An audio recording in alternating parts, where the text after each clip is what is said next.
En primer lugar, presentarme. Mi nombre es Manuel Zalba. Les hablo en calidad de coordinador de la red Iberoamérica Líder.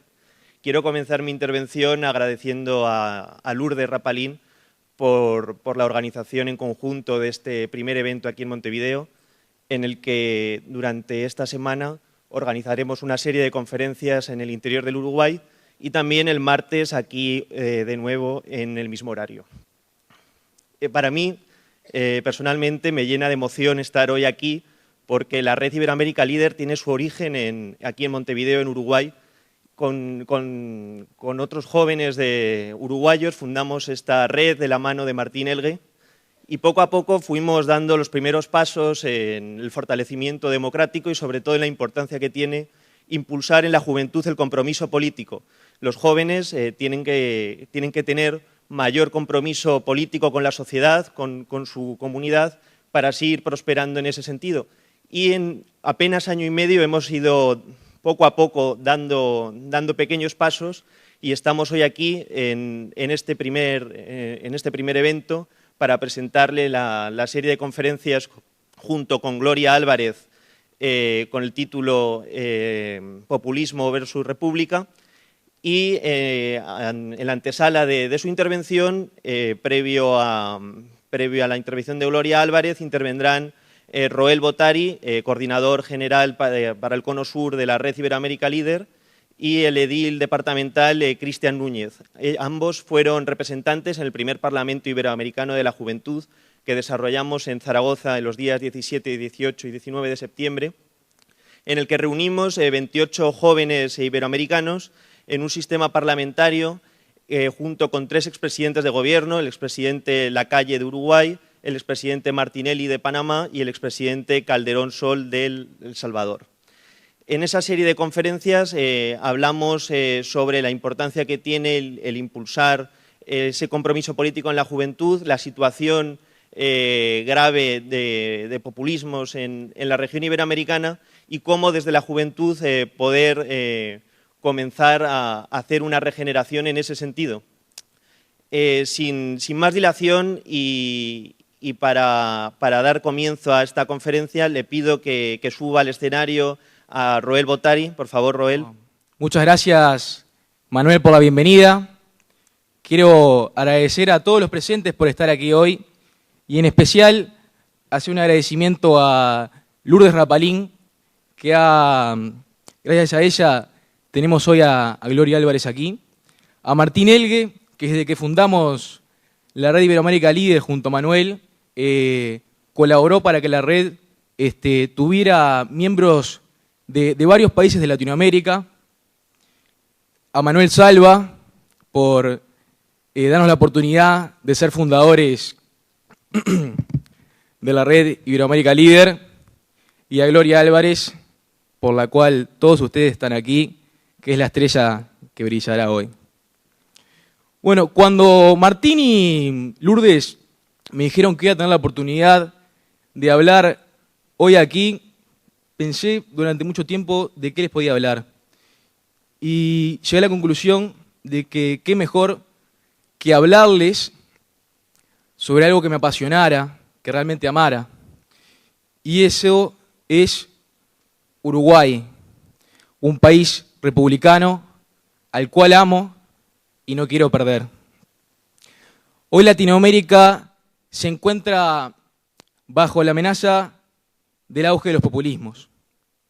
Como ejemplo, Argentina, Bolivia, Ecuador, Venezuela y en un caso extremo, Cuba.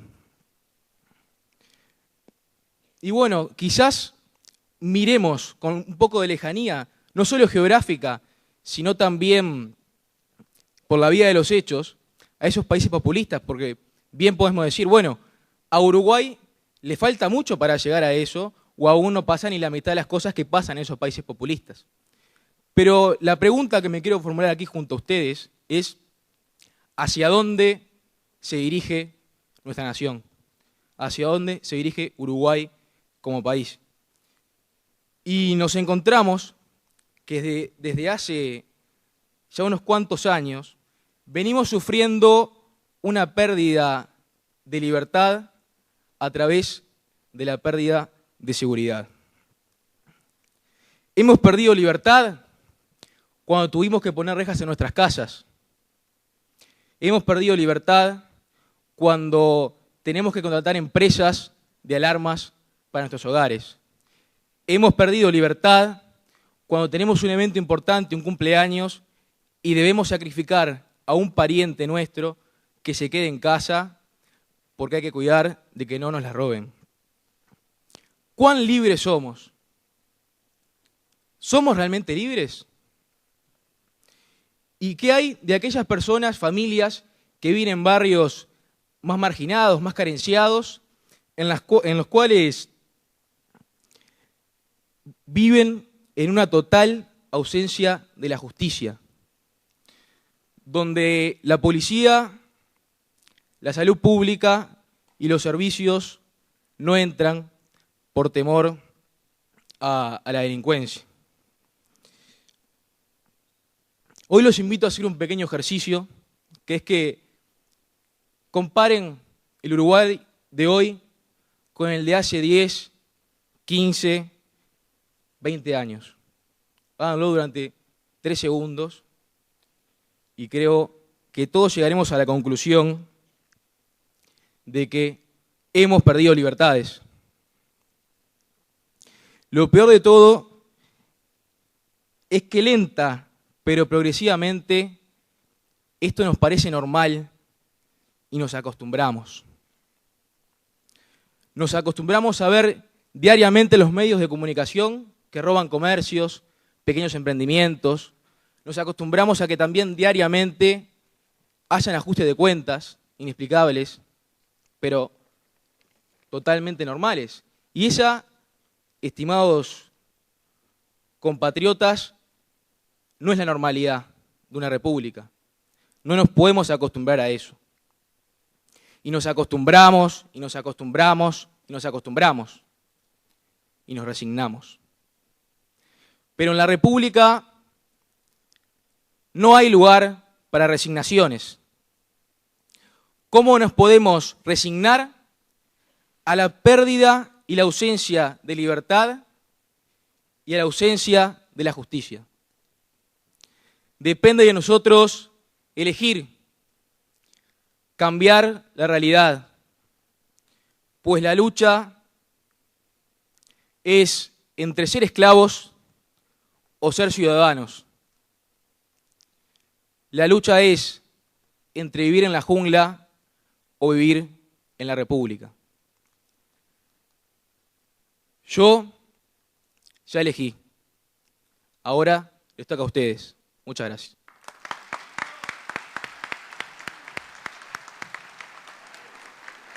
Muchas gracias, Roel, por tu intervención. Luego una intervención que nos invita a reflexionar en este ámbito. Antes de comenzar con la intervención de Gloria, quiero anunciarles que a la salida de este auditorio están dispuestas unas mesas para escribir preguntas para que luego Gloria las responda. Hemos hablado de seguridad en relación a los populismos. Podemos hablar de muchos más temas. Cristian Núñez, edil departamental de Montevideo, nos va a hacer una colación también acerca de la amenaza de los populismos en relación a los medios de comunicación y las leyes de medios. Por favor, Cristian.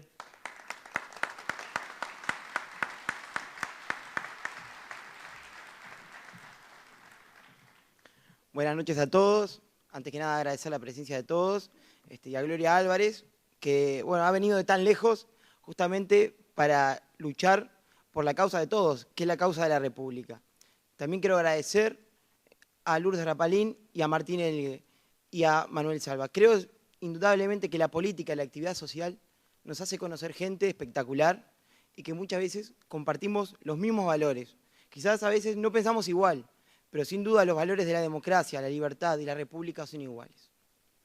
Como decía Manuel, voy a hacer referencia a la libertad de expresión y a la libertad de prensa. Esto salió perfectamente aclarado entre todos los que participamos de la red iberoamericana Líder, justamente ¿por qué? Porque vemos cómo ha avanzado el ataque hacia la libertad de expresión y hacia los medios de prensa. Existe una gran frase que es: si yo puedo elegir un derecho, ¿cuál elegiría? Bueno, y ese sería la libertad de expresión. ¿Por qué? Porque con la libertad de expresión yo puedo recuperar el resto. ¿Por qué es así? Y porque la libertad de expresión incluye al resto de los derechos. Uno puede tener prensa y no democracia, pero uno no puede tener democracia sin prensa. Es algo muy significativo.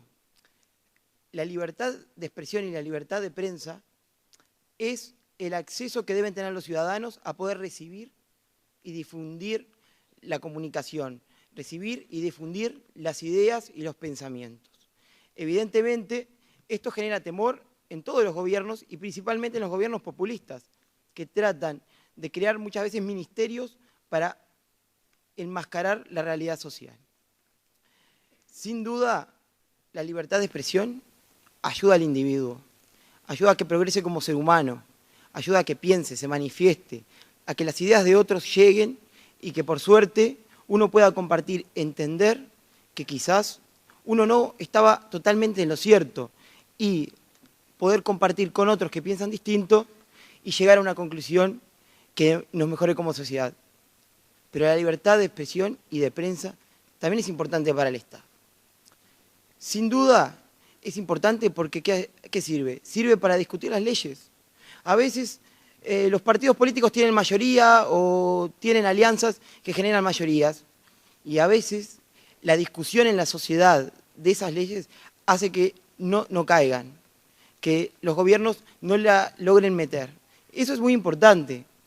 También sirve la libertad de prensa para discutir indudablemente los casos de corrupción. Si nosotros no tenemos libertad, no hay acceso, ese tipo de cosas van a seguir empeorando. Cabe ver ciertos ejemplos que han ocurrido. Creo que la libertad de prensa se puede remontar a muchísimo atrás. Nosotros tenemos un caso que es significativo, que hace ya casi 3 siglos, que es que en 1771 en Inglaterra no se permitía que los debates parlamentarios llegaran a la población. Y un congresista decidió meter una ley para eso. Costó, perdió su banca, perdió de ser legislador, tuvo que salir de Inglaterra, pero finalmente esa ley llegó. ¿Por qué? Porque a veces los más poderosos temen que los de abajo piensen. Y al final eso genera todo un caos social y cuando estalla la situación realmente ya es irremediable. Creo sin duda que los populismos en América Latina están lamentablemente avanzando. También tenemos el caso de un nuevo partido que ha surgido en España que ha copiado los populismos de América Latina y que creo que tiene a gran parte de la sociedad española absolutamente preocupada. Tenemos casos de libertad de prensa. Tenemos en Argentina condenas a periodistas que han denunciado y se los acusa de difamación. Pero esto se hace porque sí, no. Esto se hace porque se genera una ley de medios. Podemos ver que todos los países que fomentan el populismo, lo primero que hacen es generar leyes de medios. En Ecuador le dicen ley Mordaza, en Venezuela tenemos también ley de medios, en Bolivia, y creo indudablemente que próximamente una ley de medios se va a tratar en Uruguay. Honda preocupación genera en quienes creemos en la democracia y creemos que la prensa debe ser libre. En Uruguay alguien nos mintió, alguien nos dijo que la mejor ley de prensa es la que no existe. Bueno, veremos hasta dónde llegan esas palabras. La verdad, hay una expresión que es la libertad es sobre todo el derecho a decirle a la gente lo que no quiere escuchar. Esta frase es de Orwell y relata realmente el miedo que tienen los sistemas políticos a que la mayoría de la gente les diga la verdad en la cara. Para terminar, nuevamente agradecerles a todos y creo indudablemente que quienes han venido hoy creen no solo en la causa de la República, sino creo que creen también en la causa de la libertad. Muchísimas gracias a todos.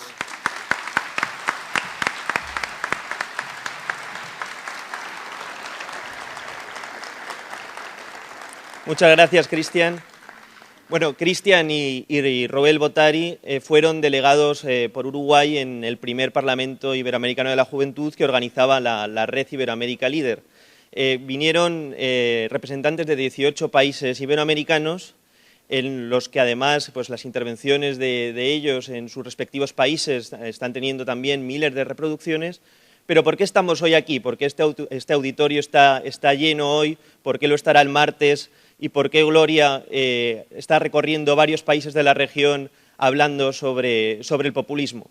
Porque quien más y quien menos es una amenaza real y que a cada uno le toca en su día a día. Entonces, sin lugar a dudas, el estar hoy aquí, el ver un pensamiento crítico constructivo acerca de una situación que está pasando en muchos países iberoamericanos, en la mayoría de las circunstancias con situaciones realmente graves, y que también esas corrientes están desarrollándose en Europa, como bien decía Cristian Núñez en el caso de España, es por lo que estamos hoy aquí con ese interés de ver una visión joven, renovadora y constructiva. Quiero agradecer de corazón a Gloria por la gran paliza que se está dando recorriendo los países iberoamericanos, reproduciendo el discurso acerca de los populismos, pero sobre todo porque lo hace de corazón, desinteresadamente, intentando en cada país al que va acercarse a la población de cada uno de los lugares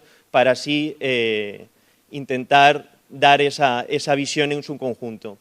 Gloria es una joven politóloga, una politóloga guatemalteca, periodista, que ha desarrollado durante los últimos años, a través de sus programas de radio y de televisión, pues una corriente, como decía, innovadora en ese sentido, y que en este primer Parlamento Iberoamericano de la Juventud sin duda ha sido un boom en las redes sociales, teniendo más de 1 millón de reproducciones en sus vídeos, y también reproduciéndose en la mayoría de los medios de comunicación latinoamericanos y europeos. Le pido, por favor, a Gloria Álvarez que nos acompañe aquí en el escenario y un fuerte aplauso. Gracias.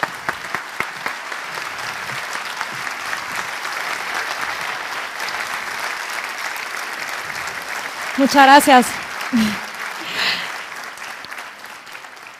Muchísimas gracias, Uruguay, por permitirme la oportunidad de venir a conversar con ustedes, que yo creo que eso es lo más importante y lo más valioso que vamos a sacar esta noche. Yo quiero venir a conversar, a darnos cuenta qué tenemos en común. Una de las cosas que he estado compartiendo en redes sociales últimamente es que creo firmemente que los ciudadanos latinoamericanos vamos a poder lograr la unidad que nuestros políticos han fracasado en darnos en cuestiones políticas y en cuestiones económicas. No hemos sido capaces de tener una unión que desde Río Grande hasta la Patagonia podamos comerciar libremente. No hemos sido capaces de tener una unidad política desde el Río Grande hasta la Patagonia, pero considero que nosotros como ciudadanos a través de la tecnología podemos intercambiar ideas, que es un mercado que no paga aranceles. Hoy pues yo les vengo a hablar acerca de República versus populismo, gracias a que gente como ustedes hizo viral un video donde pues yo compartí algunas ideas que son ideas que fueron inspiradas en el trabajo que yo hago en el Movimiento Cívico Nacional. Nuestra misión es rescatar la República de Guatemala. Fueron inspiradas también en las ideas que fuimos compartiendo esos 3 días en Zaragoza, cuando nos dimos cuenta que todos en Latinoamérica estamos preocupados por el tema del famoso populismo. Y pues me dio la venita cuando se paró Yelki Puig, que era el delegado de Cuba, que por primera vez salía de Cuba en sus 33 años, y dijo: yo no puedo entender por qué el resto de Latinoamérica no está denunciando los crímenes a los derechos humanos que ocurren en mi país. Y lo mismo dijo Darío Ramírez, que era el delegado de Venezuela, está exiliado de su país. Y cuando ellos dijeron eso me dio mucha rabia, me dio mucha cólera, porque yo sé la razón por la cual no se denuncian esos crímenes, al menos en el caso de Guatemala, y es porque mucha gente admira esos regímenes y quisiera que Guatemala siga esos pasos. Entonces me paré, hablé y el resto lo hizo Latinoamérica. Yo no tenía ni idea de que eso iba a pasar. Nunca en mi vida había puesto pies en Sudamérica, no había yo pasado de Nicaragua y jamás me imaginé que la primera vez que iba a poner pies en Uruguay iba a ser para poder conversar con tantos uruguayos acerca de este tema. Nunca en mi vida me lo hubiera imaginado. Y ese es el poder de las redes sociales, ese es el poder de la tecnología y ese es el poder de intercambiar ideas. Y definitivamente Uruguay siempre ha sido para mí un referente en Latinoamérica, es un país que admiro, lo admiro igual que admiro a Chile, Los admiro porque tienen uno de los niveles de analfabetismo más bajos de la región. Los admiro porque tienen una de las clases medias más anchas de la región. 10% de su población en pobreza, 10% de su población en riqueza, pero un 80% de clase media trabajadora pujante. Los admiro porque leen más de 30 libros al año cuando yo vengo de un país donde apenas el 95% de mi población termina un libro al año. Los admiro porque se han nutrido saludablemente cuando yo vengo del sexto país más desnutrido del mundo. Los admiro por una historia que a mí me tocó el corazón desde que yo tenía 15 años y fue la historia de los uruguayos que cayeron en el Fairchild en los años 70 en los Andes. Una historia que leí el libro de Nando Parrado, fui a escuchar a Carlitos Páez cuando llegó a hablar a Guatemala y yo dije, ve pues, si este grupo de jóvenes latinoamericanos en las peores condiciones del mundo pudo sobrevivir a base de trabajo en equipo, inteligencia, ¿qué nos impide al resto de Latinoamérica no salir adelante? Y conocí a Uruguay por esas cosas. Esas fueron las cosas que cuando uno no conoce un país, pero sabe algunas referencias, pues esas fueron algunas de las cosas que yo conocía de ustedes. Y no saben la inmensa alegría que es para mí el poder estar hoy aquí. Aparte, por supuesto, de agradecer a todas las personas que hicieron esto posible, les agradezco a ustedes por estar tomándose su noche de domingo para que vengamos a conversar.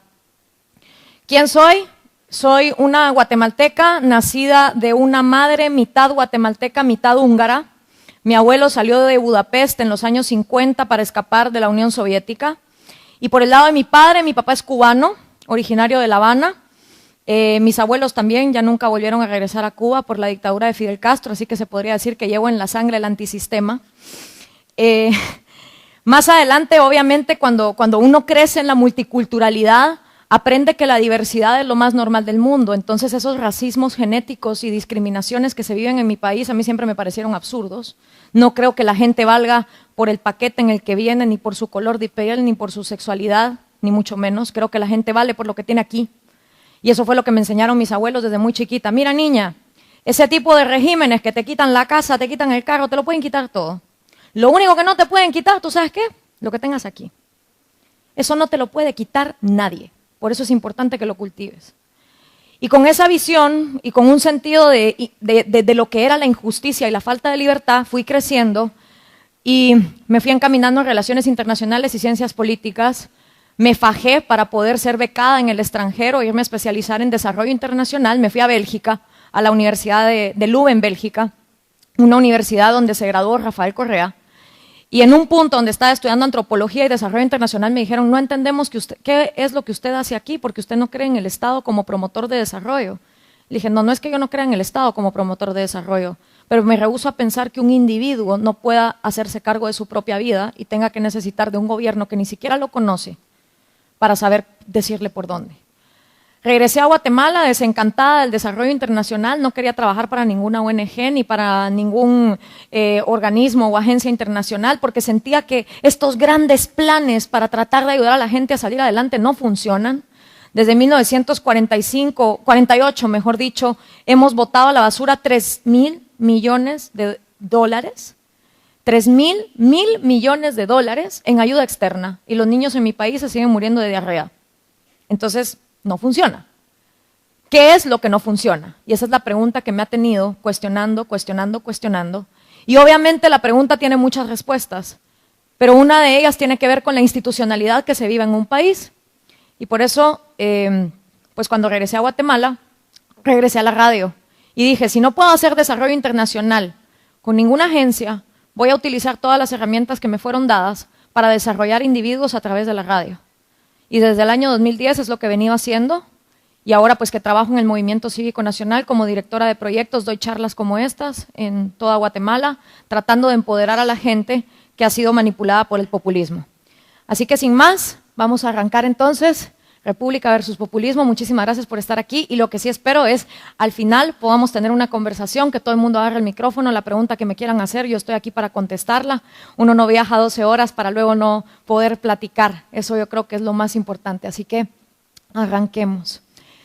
Primero voy a arrancar por un punto en común, porque a pesar de que somos un montón de países de México hasta la Patagonia, algo que tenemos en común es España. Pero España no nos pudo dar lo que España nunca tuvo. Muchas veces se nos dice que cuando vinieron los españoles, Occidente nos fue dado. Occidente entendido como esta recolección de sabiduría grecolatina romana mezclada con cristianismo, que nos lleva a conceptos como libertad, individualismo, derecho, propiedad privada e institucionalidad. Pero yo me pregunto, y se lo preguntó también Ortega y Gasset en un libro que se llama La España invertebrada, que les recomiendo a todo el mundo leer, porque uno dice, ahora ya entiendo por qué somos como somos.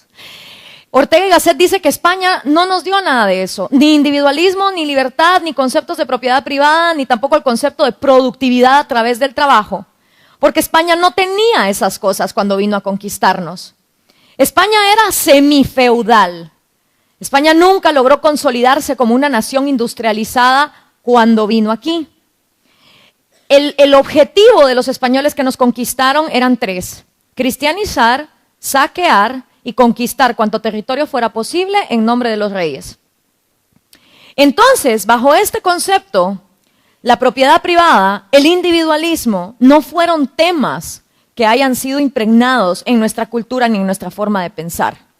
El español llegaba a las tierras y todo el objetivo no era producir, no era como cuando llegaban, digamos, todas las personas que venían exiliadas de Inglaterra por la persecución religiosa, ponían pies en Estados Unidos y decían, bueno, aquí se trata de venir a producir, a crear riqueza, a ver qué hago con mi vida. No, aquí no era ese el objetivo. Y en lugar de eso, ¿qué fue lo que vimos? Pues vimos abusos sociales, abusos económicos, abusos políticos, donde no fuimos tratados como iguales ante los derechos, sino dependiendo de nuestra raza, dependiendo de nuestra condición, los derechos que se nos daban. Y entonces hay otro autor, Álvaro Vargas Llosa, hijo del reconocido escritor Mario Vargas Llosa, que escribió un libro que se llama Rumbo a la Libertad. Y él, al igual que Ortega y Gasset, se remonta para atrás y empieza a buscar aquellos elementos básicos que hemos tenido en Latinoamérica y que nos han oprimido. Pero él no se queda con España, él se va más atrás, él se va a los incas, se va a los aztecas, se va a los mayas y se da cuenta que ese cuento que repetimos tantas veces de que aquí los aborígenes vivían todos agarrados de la mano en una paz absoluta cantando Kumbaya era mentira. Los mayas, aztecas e incas tenían sociedades estamentales súper definidas, donde se hacía todo lo posible, desde el color de la vestimenta hasta los animales que tú podías poseer, para hacer una diferenciación entre la clase alta, la clase media y la clase baja. Por eso le fue tan fácil a los españoles, cuando quitaron a los aztecas, cuando quitaron a los incas, el posicionarse ellos a reemplazar una estructura social que ya existía. Y entonces Vargas Llosa encuentra 5 principios de opresión en América Latina que han sido, como Bruce Willis en aquellas películas, duros de matar. Han sobrevivido desde las épocas precolombinas hasta la actualidad. Y esos 5 principios son corporativismo, mercantilismo estatal, privilegio, transferencia de riqueza y ley politizada. Y han sobrevivido la América precolombina, la conquista y colonización española, la independencia, la Latinoamérica del siglo XVII al siglo XIX y hasta el famoso siglo llamado el siglo XX, el siglo del pueblo, con la Revolución Mexicana, por ejemplo, en 1810, y tantas reivindicaciones políticas que hubieron también como la Constitución de Cádiz, que en algunos casos fue copiada sin éxito. ¿Y por qué? ¿Por qué son estos nuestros 5 principios de opresión que tenemos en común desde México hasta el Río de la Plata? Primero, el corporativismo. ¿Y a qué me refiero con corporativismo? Es esta visión que el Estado tiene, muy corporativa, de pensar en nosotros como sociedad en grupos, no como individuos, sino como corporaciones. Estaban los famosos gremios que se creaban alrededor de las iglesias, el gremio, por ejemplo, de los herreros, de los carpinteros, y estos grupos determinados por su función se les daban respectivamente derechos diferentes para que unos pudieran tener propiedad privada, otros no, unos pudieran comercializar, otros no. Desde ese momento, los derechos de propiedad fueron dados a discreción, en base a cuestiones absurdas, como tu raza, tus creencias o dónde habías nacido y qué tanta sangre española te corría por las venas. Y si no, gracias por participar, usted no tiene derecho a propiedad privada. Segundo, mercantilismo estatal. A mí me da risa cuando la gente dice el capitalismo neoliberal nos tiene como nos tiene en Latinoamérica. ¿Cuál capitalismo, perdón? ¿Qué país de México a la Patagonia ha tenido un libre mercado absoluto sin aranceles, sin privilegios oligopólicos, sin monopolios o sin trabas estatales? Menciónenme uno. Porque si entendemos capitalismo como libre mercado, deberíamos de entender que todo el mundo tiene el mismo derecho de comerciar, de competir, sin que se atropellen sus derechos por los de alguien más. Sin embargo, en todo lo que yo he estudiado, en todo lo que yo he podido ver, no he encontrado un caso de esos en América Latina. Lo que sí he encontrado y de sobra es el mercantilismo estatal, donde la maquinaria del Estado nunca fue una entidad para darle beneficencia a los individuos a conveniencia de la gente, y esto ha requerido que la inmensa mayoría enfoque sus esfuerzos en mantenimiento y engrandecimiento del Estado. Aquí las sociedades fueron concebidas como meros peones, parte de un colectivo que lo que tienen que hacer es trabajar para transferirle riqueza al Estado. Más de 1 millón de normas, para que lo sepan, fueron decretadas durante los 3 siglos de vida coloniales. Y todo el comercio que salía de las Américas era controlado y regulado por el Consejo de las Indias, que se ubicaba en Sevilla. No salía y no entraba un solo barco de mercancía sin que Sevilla lo aprobara.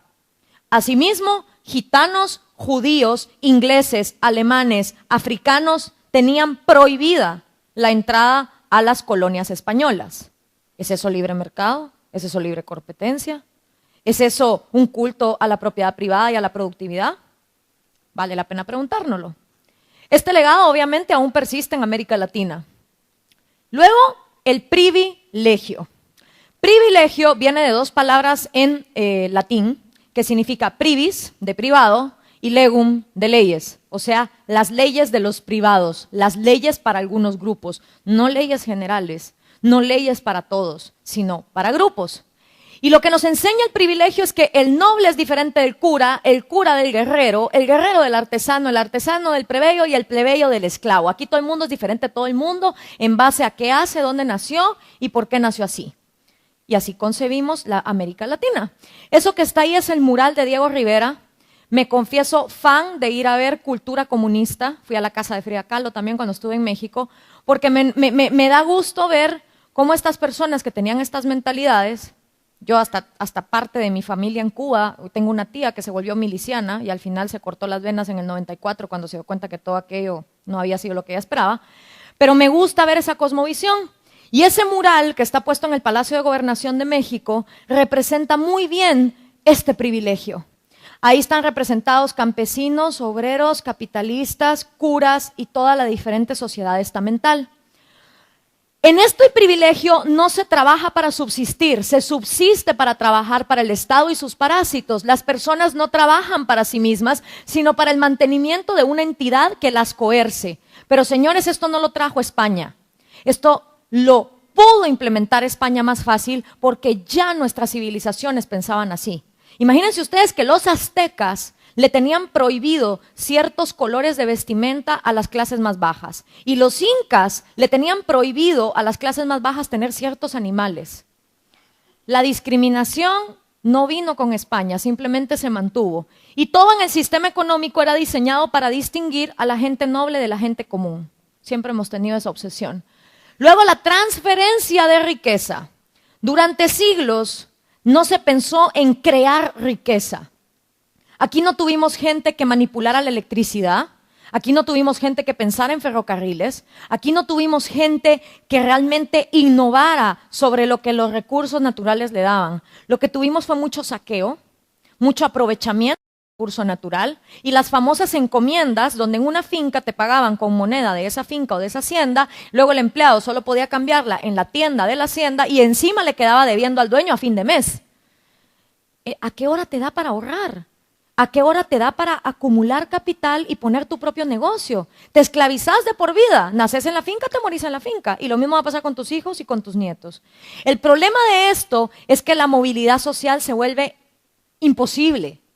Y la Constitución tras Constitución se ha reservado privilegios de emergencias para las élites y los gobiernos.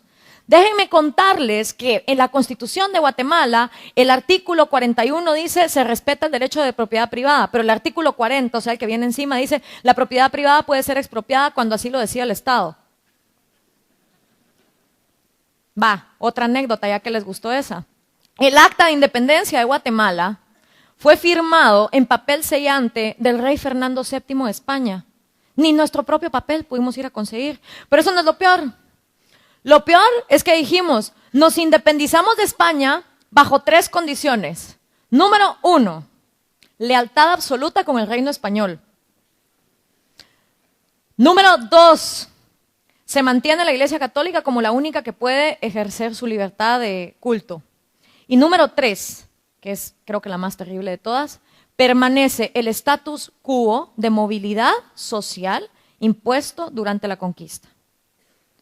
Entonces nos independizamos para seguir teniendo criollos, indígenas oprimidos, gente que se creía más por ser más y ya está.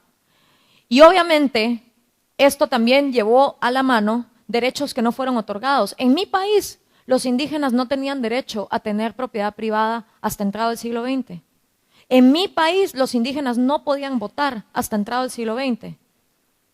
Entonces, a veces hablamos de, es que las mujeres no pudieron votar. Sí, pero también ha habido otros grupos que han sido aplastados, discriminados y, por supuesto, la riqueza es entendida no como algo que se crea, sino como algo que se transfiere de los que trabajan el campo y se matan trabajándolo al que está arriba, porque es criollo y tiene sangre española corriendo por sus venas, esperando la bonanza.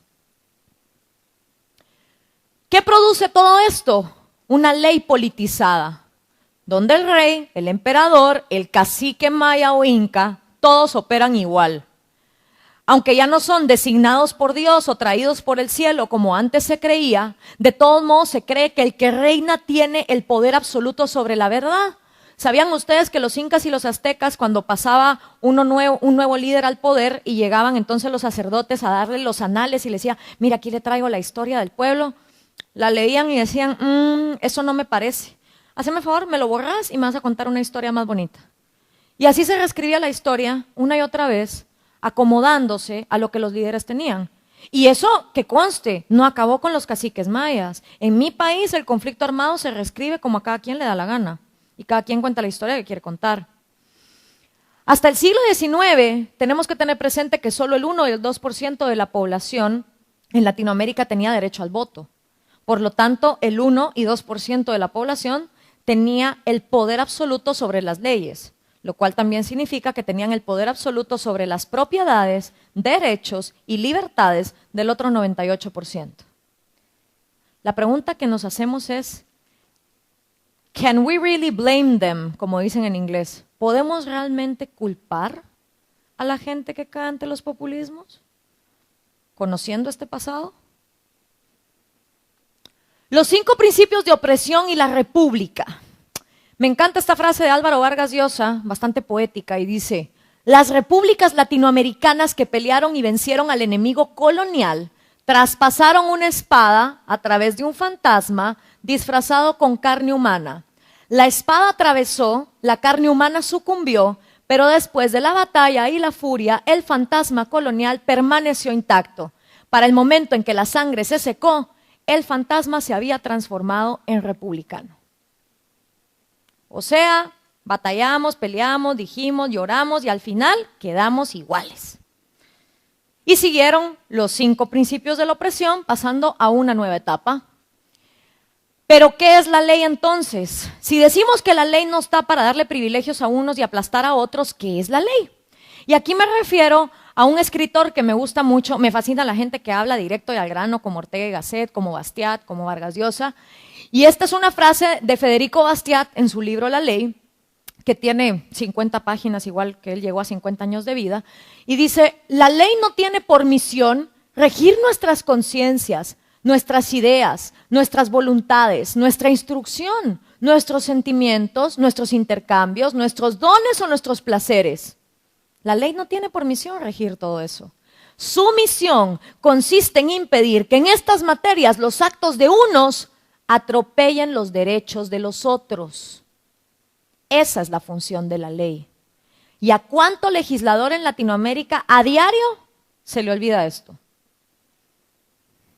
Si la ley se limitara a garantizar el respeto de todas las personas, todas las libertades y todas las propiedades, si fuera solamente la organización comunitaria del derecho individual de legítima defensa, obstáculo, freno y castigo de todas las opresiones y todas las expoliaciones, no habría tantas disputas entre los ciudadanos sobre el grado de universalidad que conviene al sufragio. Después de mi discurso he escuchado a tantos decir: ¿y tú crees que con los 3 derechos de vida, libertad y propiedad es suficiente? La verdad es que sí. Sí lo creo. Lo creo rotundamente. Y les voy a explicar después por qué.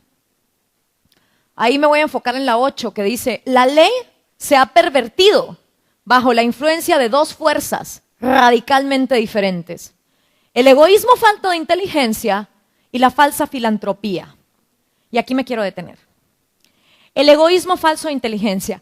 Cuídense, uruguayos, cuídense el mundo entero del político que dice: yo no tengo intereses personales, yo pongo a mi pueblo primero, dice todo el mundo, bravo, yo no soy egoísta, yo pongo a mi pueblo primero. Cuídense de ese, porque a menos que sea un marciano, es un humano que les está mintiendo vilmente.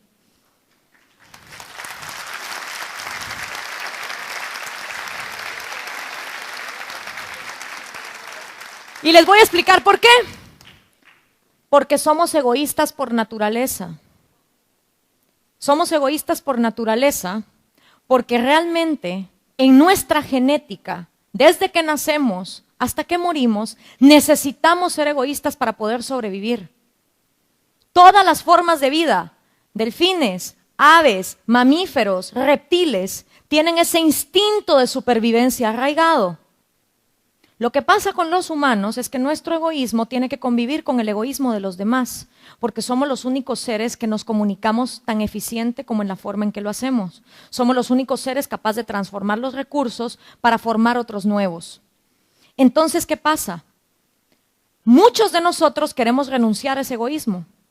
Muchos de nosotros queremos sacrificarnos a pesar de ser egoístas y decir que una sociedad se puede hacer oprimiendo la naturaleza egoísta que tenemos y sacrificarnos por el colectivo. ¿Qué para pasando? Que el egoísmo, como es natural y es genético y no se puede suprimir, igual surge. Y por eso es que los comunismos han fracasado. Y por eso es que en los comunismos Stalin y sus amigos viven como reyes, Fidel Castro y sus amigos viven como reyes, los boliburgueses viven como reyes, porque no se puede aniquilar el gen egoísta a menos que mates a la persona. ¿Y qué tiene de malo que seamos egoístas? Según Bastiat, nada. Sobre todo si somos egoístas inteligentes y racionales. ¿Qué significa ser un egoísta racional? Que entiendo que la otra persona también tiene derecho a ser egoísta. Y que ni mi vida, ni mi libertad, ni mi propiedad privada valen más que la vida, la libertad y la propiedad privada de esa persona.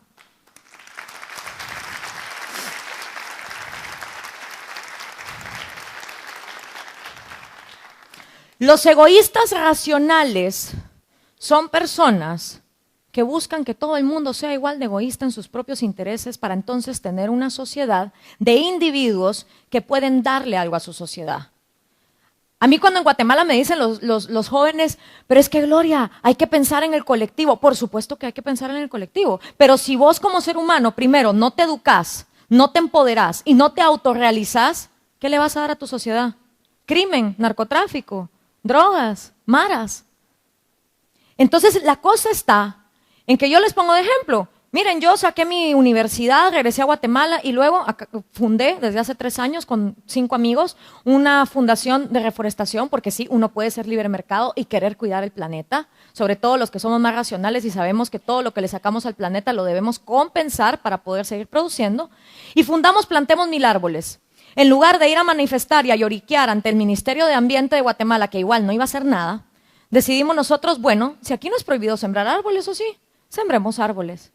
Y después de 28 siembras, 30,000 árboles sembrados y muchos guatemaltecos involucrados, puedo decir que uno puede hacer un cambio y no tiene que esperar que el gobierno lo haga. Ejerciendo 3 derechos, vida, libertad y propiedad. Cuídense entonces de los políticos que les dicen yo no tengo intereses porque de plano que los tiene. Ahora, hay una gran clave. El egoísta racional, como entiende que todo el mundo tiene derecho a su propiedad, no quiere enriquecerse con el dinero de alguien más. Y ese es el problema de nuestros políticos, que son egoístas irracionales, que nos venden el cuento de que les interesa el pueblo, pero una vez están en el poder, es con el dinero del pueblo que ponen empresa. Ah, qué bonito, ¿verdad? Así no tenés que arriesgar tu dinero. Felicidades, wow, qué brillante. Cualquiera puede arriesgar lo que no le pertenece. Vayan ustedes a un casino y empiecen a darle $20,000 así a los que están ahí apostando, a ver si no lo apuestan con más ímpetu que el propio dinero. Entonces, si no aceptamos que somos egoístas, empezamos a tergiversar nuestra naturaleza. Y cuando tergiversamos nuestra naturaleza, queremos empezar a poner leyes para oprimir libertades. Y ahí es donde empiezan los controles de precio, ahí es donde empiezan las expropiaciones, ahí es donde empieza tú sí tienes derecho a propiedad privada, pero tú no. Y entonces empezamos a coercionarnos todos. Y se nos olvida historias como la del muro de Berlín, donde nadie se pasaba al lado ruso, sino todo el mundo se quería pasar al lado occidental. Se nos olvida, eso no existió. Y también creemos que lo que pasa en otros lados no es copiado, no puede ser copiado. Señores, dejémonos de cuentos. Las fronteras las hemos puesto nosotros. Las discriminaciones genéticas nos las hemos inventado nosotros. A la larga todos somos humanos. Chinos, negros, pelirrojos y de todos los colores.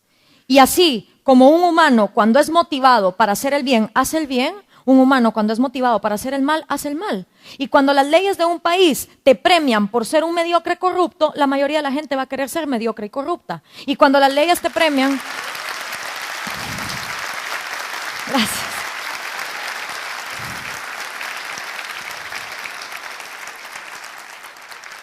Muchas gracias. Más bonito ser interrumpido así que con la bocina de Zaragoza atrás.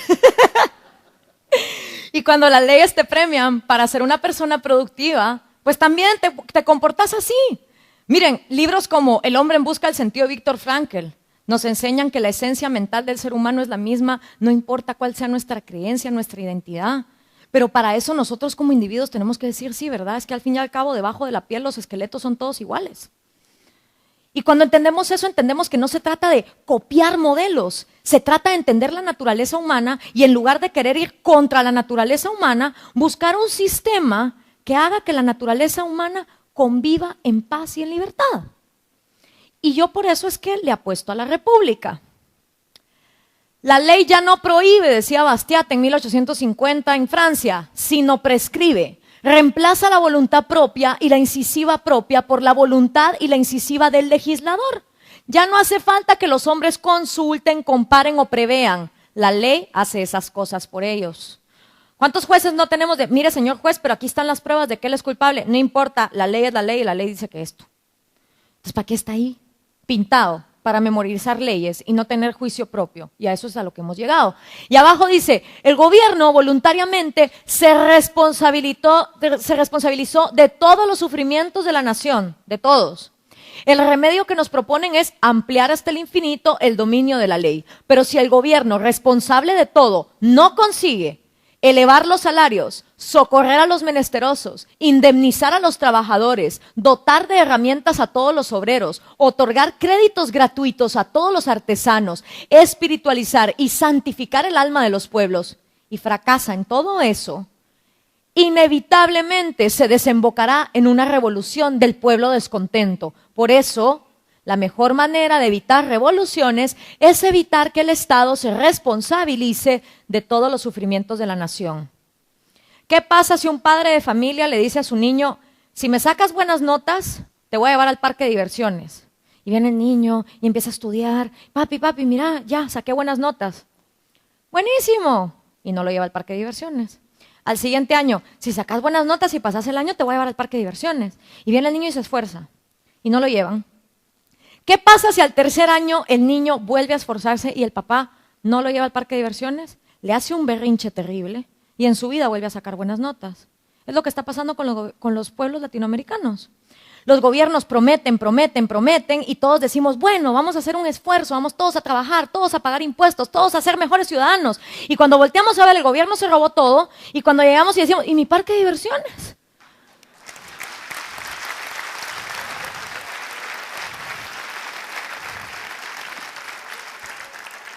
La buena noticia es que ya no somos niños y nosotros nos podemos hacer nuestro propio parque de diversiones, teniendo nuestros 3 derechos garantizados.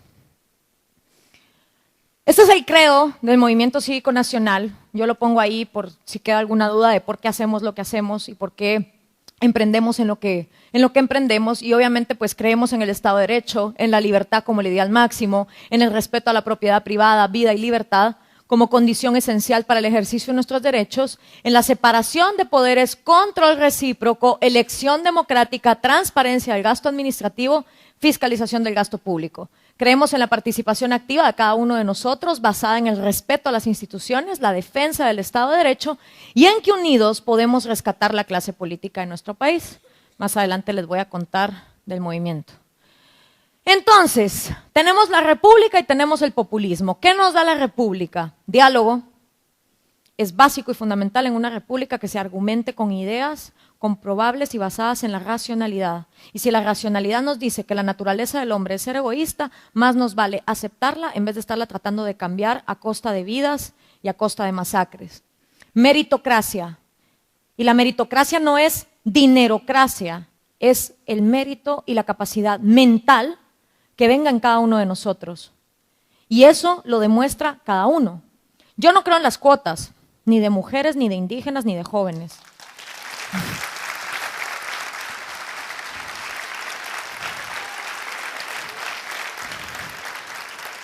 El paquete en el que me venga el político me es irrelevante. Yo lo que quiero saber es qué tiene aquí.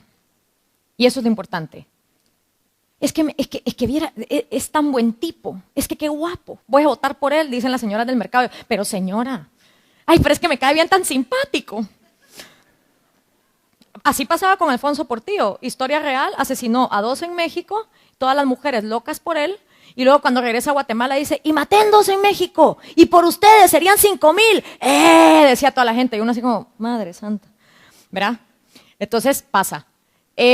Ciudadanos empoderados, ahí no debería ser emparedado, debería ser empoderado, perdón. Vida, libertad y propiedad, como los 3 derechos. Y esto es muy fundamental, el individuo como la minoría más pequeña.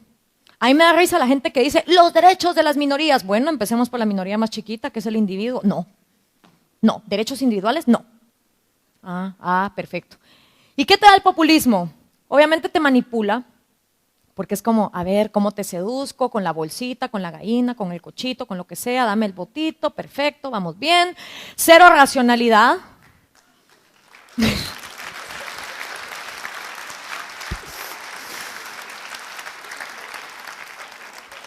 Cero racionalidad porque no importa ni el cómo, ni el cuándo, ni con qué dinero, ni en cuánto tiempo. Esas preguntas son irrelevantes. Lo importante es, ustedes están mal porque hay otros que están bien, odiémonos todos, así gano yo. O sea, eso es lo que te vende.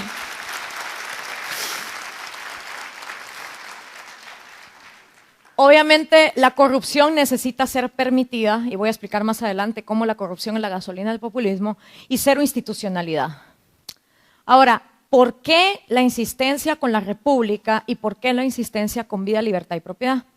Pues si ustedes creen como yo que todos los seres humanos somos iguales, en el sentido de que debajo de esta esencia mental todos tenemos las mismas motivaciones, los mismos miedos, comprenderemos también que los principios filosóficos de cómo somos como humanos en esencia no han cambiado desde Grecia hasta hoy. Puede que hayan sido más desarrollados, puede que hayamos descubierto un poco más de nuestro ADN, de cómo funcionan nuestras células, cómo funcionan nuestras neuronas, pero en esencia nos siguen importando las mismas cosas, seguimos amando, seguimos odiando, seguimos llorando, seguimos riéndonos y seguimos preguntándonos quiénes somos, a dónde vamos y por qué estamos aquí. Y los griegos se preguntaron estas cosas y tenían serios problemas con la democracia, como yo dije en el video. La democracia para Aristóteles y para Sócrates tenía un problema fundamental.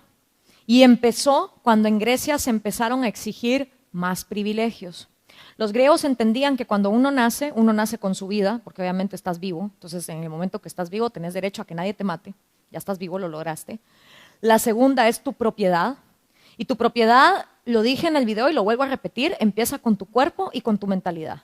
Porque tu propiedad no solo son tus cosas materiales, es todo lo que tú acumulas de conocimiento, de sabiduría, de memorias, todo eso constituye tu propiedad. Y por supuesto tu libertad para expresarte, tu libertad para actuar, porque de nada te sirve estar vivo, tener propiedad, si encima te esclavizan y te ponen una cadena con una pelota de hierro y no te dejan moverte. Entonces, ¿a dónde vas y cómo vas a poder llevar a cabo los proyectos de tu vida? Pero pasó en Grecia, pasa en Latinoamérica y pasa en todos lados. Empieza un grupo descontento por algo y empieza a pedir necesidades transformadas en derechos. Educación, salud, vivienda, ahora la Declaración Universal de Derechos Humanos quiere meter el Internet como derecho universal al que todos tenemos o deberíamos de tener acceso. Y la pregunta fundamental que se hicieron los griegos fue, bueno, y si usted me pide derecho a la salud, y acá me piden derecho a la vivienda, y acá me piden derecho a la educación, ¿qué va primero? Porque si los pongo a ustedes y su derecho a la salud primero, les estoy diciendo a ustedes y a ustedes, ciudadanos de segunda clase, pobres, ellos vienen primero. Si el derecho a la vestimenta de ustedes lo pongo por encima de ustedes y ustedes pasan a ser ciudadanos de primera clase. Y si en medio de eso ustedes me piden otro derecho y digo, sí, hay que renunciar a la propiedad de ellos y ellos para dárselo a ustedes pasan a ser ciudadanos de primera clase. Entonces los griegos se dieron cuenta de un problema fundamental. Si nos vamos a más derechos que estos tres, automáticamente la sociedad deja de ser igual ante la ley. Entonces, o queremos igualdad ante la ley, o queremos desigualdad de leyes y más derechos. La mayoría de naciones en América Latina hemos escogido este camino, porque no nos gusta ser libres, porque no nos gusta hacernos responsables de las consecuencias de nuestros actos, y porque siempre ha habido grupos que se las han visto muy bien a la par del gobierno para legislar acorde a lo que necesitan. Entonces los griegos vieron ese problema fundamental y dijeron, bueno, ahí está la encrucijada, cada quien que decida. O somos todos iguales ante la ley, pero eso sí, la igualdad ante la ley se restringe a estos tres derechos. O decidimos que queremos más derechos, pero entonces no digamos que somos iguales ante la ley, no seamos así hipócritas. Una o la otra. Y por lo mismo, se dieron cuenta que las tres formas de gobierno también se degeneraban. Monarcas en dictadores, aristocracias en oligarquías que solo gobiernan para ellos y sus privilegios, y democracias que se degeneran en demagogias, donde ya la mayoría se divide en colectivos y cada uno empieza a exigir privilegios por encima de los demás. Entonces dijeron, madre, no solo la democracia tiene problemas, sino que encima, no importa si es uno, pocos o todos, la cosa va para mal. ¿Qué hacemos? Y entonces empezaron a preguntarse cómo encontrar un balance social entre las pasiones de la mayoría y las virtudes de la minoría. Cómo asegurar la libertad como ausencia de dominación. Cómo diseñar un sistema que promueva la igualdad estructural y no la igualdad material. Y llegaron a la conclusión de que la república era la clave.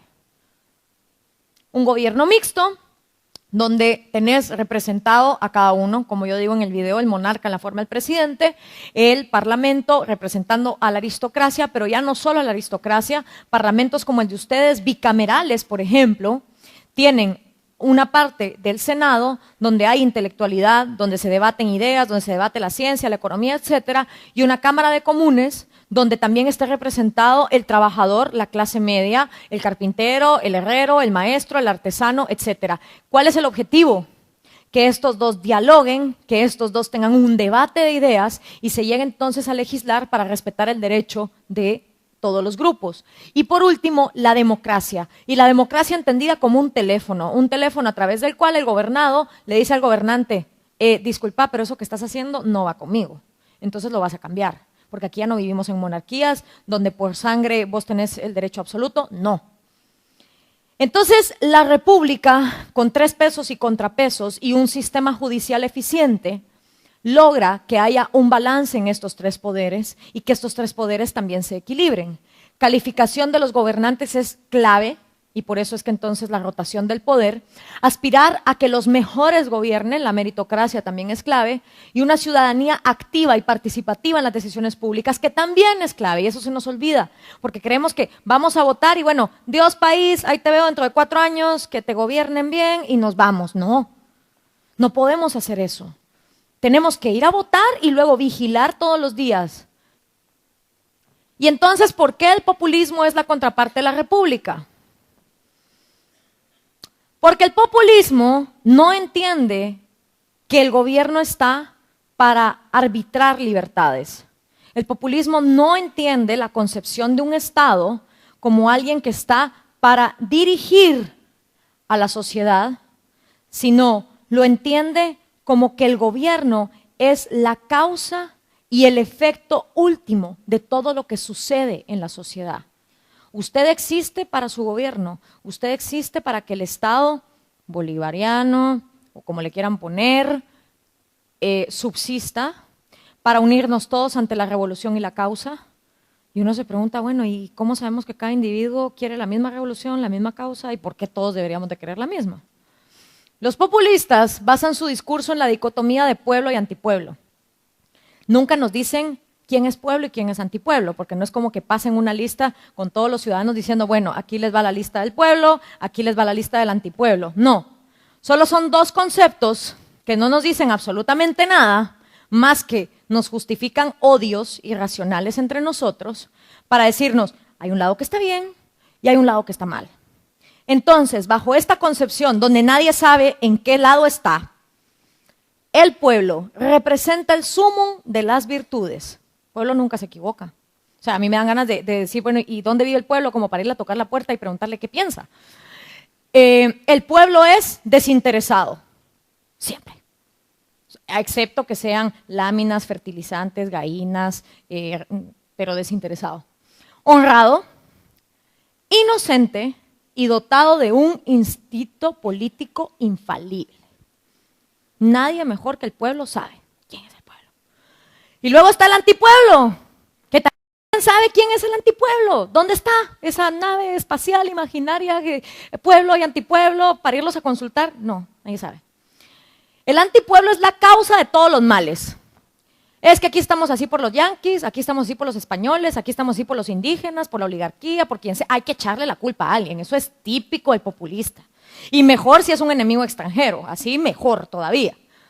Luego puede tomar cuerpos entre entes internos o externos, oligarquía, plutocracia, extranjeros, clero, judíos y monarquía. Todas y cada una de las palabras ahí puestas, respaldadas con un genocidio, una guerra o un conflicto armado, culpando a individuos porque alguien le dio la gana meterlos en alguno de esos grupos y resarciar a los que también alguien le dio la gana meterlos en este otro. Algunos representantes de cómo empezó este discurso en América Latina: Lázaro Cárdenas desde 1934 en México, José María Velasco ya también en Perú, Víctor Paz, allá también está Juan Domingo Perón. Yo me acuerdo de imágenes de Eva Perón regalando billetes por todos lados. El que sepa un poquito de economía sabe que el papel en sí mismo no es más que la consecuencia de que haya productividad detrás. O sea, estar regalando papel no es estar regalando riqueza. Regalar riqueza, la riqueza para empezar no se regala, se crea, y se crea sobre todo en los países donde se respetan 3 derechos fundamentales. Pero ahí está algunos de los diferentes representantes. Ahora, yo veo la República con una analogía como que fuera un árbitro en un partido de fútbol. Están todos los jugadores jugando y están ejerciendo sus 3 derechos, vida, libertad y propiedad, pasándose la pelota, delanteros, defensa, todo el mundo jugando y el árbitro está viendo. Ajá, bueno, pues denle, sigan sus vidas.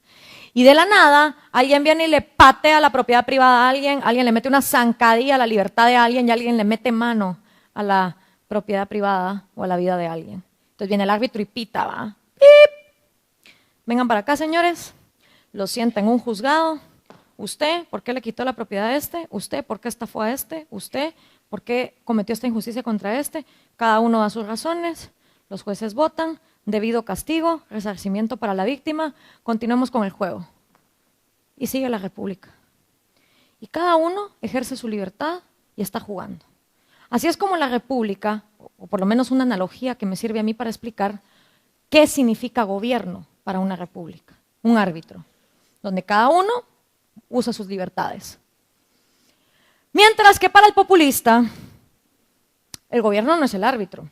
El gobierno es el árbitro, el portero, el delantero, el defensa, el que vende las gaseosas, el público, el dueño del estadio, el todo.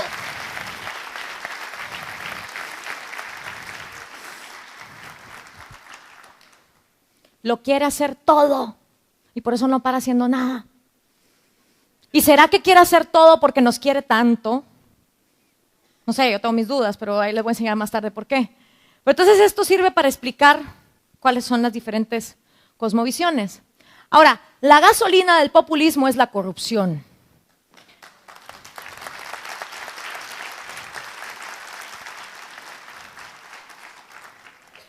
Lo dije en Zaragoza y lo repito esta noche, es una frase de Mariano Grondona que usamos en el movimiento cívico que dice: el populismo ama tanto a los pobres que los multiplica. ¿Ya? ¿Por qué?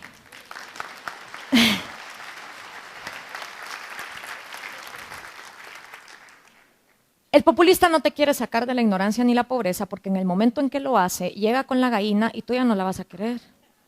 Y entonces él va a tener que educarse. Y él va a tener que venir con mejores propuestas. Y eso qué aburrido. Y ahí les voy a explicar una teoría de por qué creo que eso pasa. El populismo necesita de la corrupción porque necesita ingresos ilimitados para maquillar que produce todo lo que puede producir y que regala todo lo que puede regalar. Petróleos de Venezuela, PDVSA, el CEA, desde CCA, pero todo el mundo sabe que es del gobierno, desde el año 2003 que no entrega un estado de cuenta. Nadie sabe cuánto le ha dado Petróleos de Venezuela a Nicaragua, cuánto le ha dado a Cuba, cuánto le ha dado a Bolivia, a Ecuador. Y todos los países que tengan su gasolina estatizada probablemente tienen dinero bolivariano metido en ellos. Pero nadie sabe cuánto se debe, a cuenta de qué, a cambio de qué. Eso solo es un ejemplo. Pero la corrupción es vital para el populismo porque a través de ella se compran las voluntades del legislativo, se compran las voluntades del judicial y se puede apantallar que se está regalando todo lo que se está regalando sin rendirle cuentas a nadie. Y esta gasolina es la que nosotros podemos hacer escasa a través de la tecnología. A través de la tecnología nosotros podemos enseñar estados de cuenta, promesas incumplidas, casas, yates, helicópteros, haciendas, expropiaciones y todo lo que está sucediendo. Y decir a través de la tecnología todo lo que está pasando. Llamadas telefónicas, fotografías que delaten cosas como son, porque necesitamos quitarle la gasolina a este mal. Lo que el populista busca, al menos esta ha sido la experiencia en Latinoamérica, es suprimir en beneficio propio la tensión entre el liderazgo político y la voluntad popular. Y nada mejor para lograrlo que establecer un vínculo directo con el pueblo por encima, al margen o en contra de las instituciones, las libertades y las leyes. ¿Cuántas veces ustedes no han oído decir a un político: a mí las instituciones me las paso por el arco del triunfo, yo soy del pueblo y el pueblo? A mí las libertades de los pocos no me importan, yo soy del pueblo y el pueblo. Y luego, ¿quién es pueblo? Y el populista se apodera de la palabra y fabrica la verdad oficial. Una vez investido en intérprete predominante o único de la realidad, el populista aspira a encarnar esa verdad total y trascendente que las sociedades no encuentran, aunque a menudo aspiran a ella en un estado laico. Por eso muchos populistas adoptan símbolos religiosos y transmiten un mensaje de salvación. O sea, yo tengo un candidato que dice: yo soy el enviado de Dios para salvar a Guatemala. Y digo yo: ¿dónde está Dios para irle a preguntar por qué él? O sea, y que me lo garantice nada más, así que se lo dijo de verdad, o si se lo está inventando, que también me lo cuente. Siempre es el culto a la personalidad. Siempre es el endiosamiento de sí mismos, es hacer sentir al pueblo que es tan miserable, tan ignorante y tan pobre, que pobrecitos ustedes, no pueden con su vida, elíjanme a mí, yo soy el que los va a salvar, porque yo soy el enviado de Dios para salvarlos.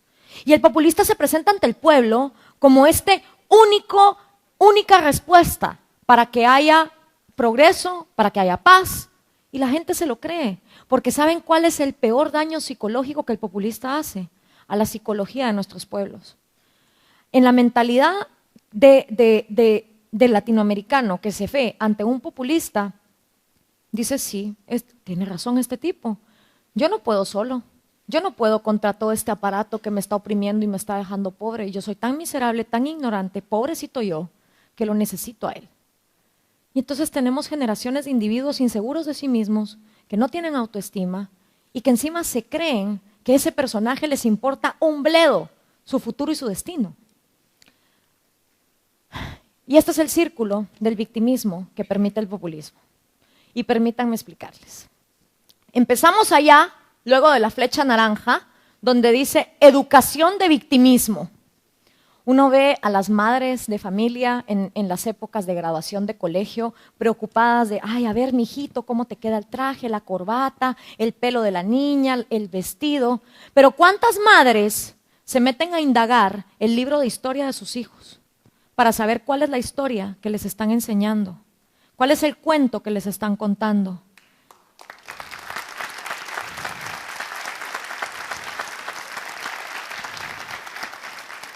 ¿Cuántos de nosotros que paguemos por una educación o paguemos por los impuestos para que nuestros hijos reciban una educación pública, nos sentamos con la maestra a decirle, a ver señora, ¿cómo así que lo único que les enseñan de la conquista es que Cristóbal Colón vino y la Niña, la Pinta y la Santa María? ¿De qué le sirve saber eso? ¿Entiende mi hijo los 5 principios de la opresión? ¿Entiende que vive en un continente donde la discriminación genética nos ha tenido por los suelos y nos ha tenido repitiendo teorías que no funcionan? ¿Entiende mi hijo que todos los seres humanos realmente merecemos ser iguales ante la ley? Esas son las preguntas que nos deberíamos de estar haciendo. Pero como la educación de victimismo le enseña a nuestras generaciones que la culpa es de España, la culpa es de los yanquis, la culpa es de los oligarcas, la culpa es de los indígenas. Ustedes no saben la cantidad de gente en Guatemala. Mi país es 65% indígena. Ay, chula, es que ni modo, pues. ¿Cómo vamos a salir adelante con esa raza? Y yo tengo ingenieras eléctricas indígenas sentadas a la par mía en la maestría que así hacen mis conocimientos matemáticos. Porque como pensamos en estos colectivos absurdos que nos venden y repetimos como loros, dejamos de ver el potencial de cada individuo. Le quitamos al individuo su esencia. Esa educación de victimismo lo único que produce es baja autoestima. Claro, pobre yo no nací para que el mundo lo pueda ir yo a conquistar. Yo no nací para tener riqueza, pobrecito yo. Y como pobrecito yo, soy inseguro de mí mismo.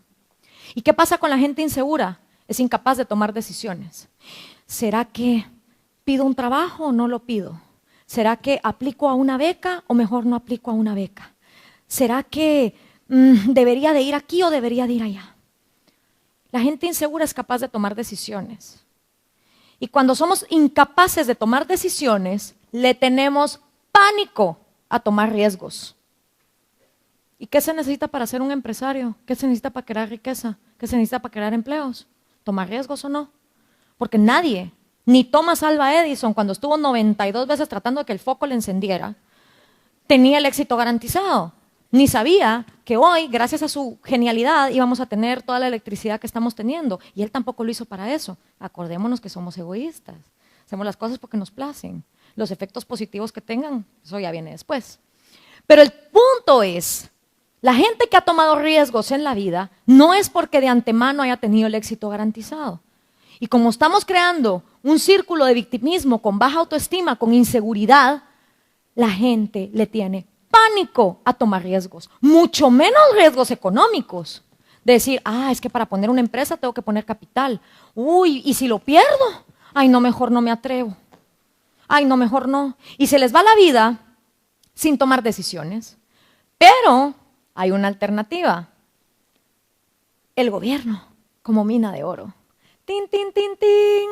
Se le iluminan los ojitos al inseguro, al que le tiene pánico al riesgo, al de la educación del victimismo y dice, ahí está, me meto al gobierno, arriesgo el dinero de los otros y si me va mal en la empresa, fresco. No fui yo el que puso un centavo. Y si me va bien, Pues mejor todavía, porque sin tomar un riesgo, baboseé a todos estos idiotas que creen que pagando impuestos les estoy haciendo un favor, me hago yo millonario y ya está, completo el círculo. Y eso sí, básico y fundamental, desde el gobierno, garantizarme que la educación de victimismo se perpetúe, para que siempre haya una y otra generación dispuesta a enriquecerse con dinero ajeno.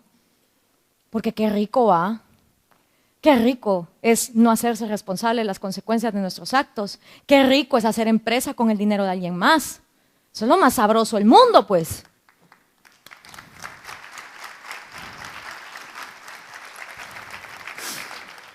Este es un círculo mental. Porque yo repito y seguiré repitiendo que el problema de América Latina es mental, no es de recursos. Somos una de las porciones de la tierra más ricas en agua, en minerales, en fauna, en flora. O sea, nuestro problema no es de recursos, no es como en Taiwán, que llegaron a una isla donde no había nada y tuvieron que ver qué hacían, o Israel, que de un desierto tuvieron que hacer un paraíso. Como le digo yo a mis amigos israelitas, es que ustedes de un desierto hicieron un paraíso, mientras que en Guatemala el paraíso estamos haciendo un desierto. ¿Verdad? Esa es la diferencia. Entonces, es mental, es puramente mental. ¿Y cómo se rompe ese círculo? Con una educación de empoderamiento, con una educación que le enseñe a nuestros niños dignidad, que les enseñe de opciones, que les enseñe de ciencia, que les enseñe de igualdad ante la ley y que todos como seres humanos merecemos el mismo respeto a nuestra propiedad, a nuestra libertad y a nuestra vida. Individuos empoderados tienen alta autoestima y las personas con alta autoestima, a pesar de que fracasen en la vida, se vuelven a levantar. Y cuando la gente se vuelve a levantar, tiene seguridad en sí misma, le cueste lo que le cueste, y sobrepone cualquier cosa. Y así los riesgos se vuelven parte de la vida, salgan bien o salgan mal, pero la gente empieza a tomar riesgos y la gente ya no tiene miedo a apostar el dinero de su propia bolsa para tener su propia riqueza y entonces sí, adquirir todas esas cosas que los populistas ofrecen, salud, vestimenta, educación, por sus medios propios, pagando impuestos si quieren, pero por sus medios propios. Así es como se rompe ese círculo para que el gobierno se vea como un árbitro y no como una mina de oro. Y se cree riqueza que permita otras fuentes de empleo y que otros también se empoderen. ¿Dónde empieza todo? ¿En qué le estamos enseñando a nuestras generaciones? Porque eso es lo que se quedan aquí. Y como me dijeron mis abuelos, lo único que nadie te puede robar es lo que tienes aquí, para bien o para mal.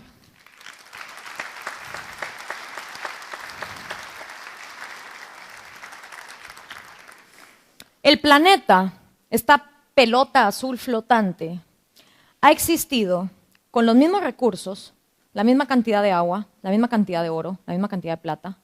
Algunos animales se murieron, otros han venido, pero al fin y al cabo con vida. Pero el planeta, esta pelota que conocemos, ha sido la misma desde que había dinosaurios, cuando empezamos a existir nosotros como cavernícolas, hasta hoy. ¿Qué ha cambiado? ¿Qué ha hecho que una pelota con la misma cantidad de recursos se haya ido transformando? Esto. Esto es lo que ha hecho que de cavernícolas que apenas si podíamos encender fuego, hayamos pasado a lo que hoy somos. Artistas, poetas, músicos, arquitectos, científicos, publicistas, abogados, de todo. Es esto. Pero el planeta en sí ha sido el mismo.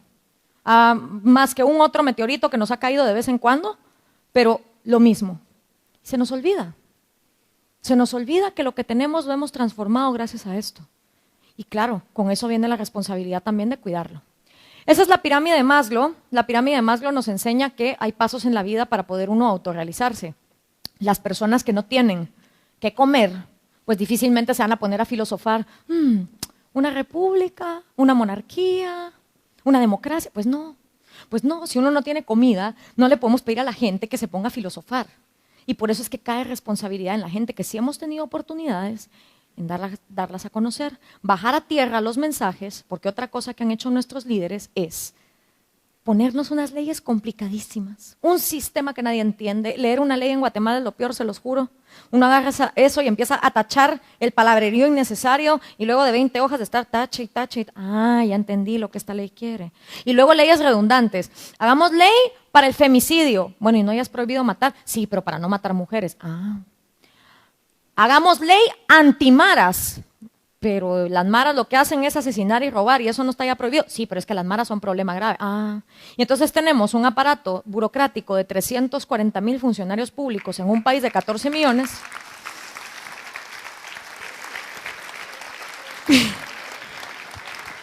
Con 70,000 leyes. 70,000 leyes. En el país, en el sexto país más desnutrido del mundo, con un analfabetismo del 16%, 70,000 leyes. No, hombre. Simplifiquemos las cosas. Hablemos de política para la gente que vive a causa de las decisiones políticas que somos todos. Y eso es la clave. Si sabemos que nuestras poblaciones no tienen su pirámide de Maslow completa para llegar a la autorrealización, también comprenderemos por qué el mensaje populista cala. Ahora, el mensaje populista propone lo que los 5 principios de opresión vinieron haciendo, solo que al revés.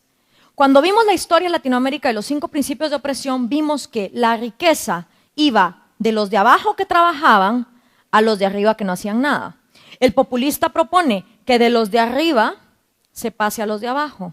Y la verdad es que esos son otros conceptos como pueblo y antipueblo. ¿Qué es arriba y qué es abajo? No hay nada de eso. Hay una población horizontal que está dispuesta a producir y trabajar o dispuesta a robar dependiendo de lo que las leyes le motiven a hacer. Entonces, si no nos funcionó de abajo para arriba, ¿por qué creemos que nos va a funcionar de arriba para abajo? Es absurdo.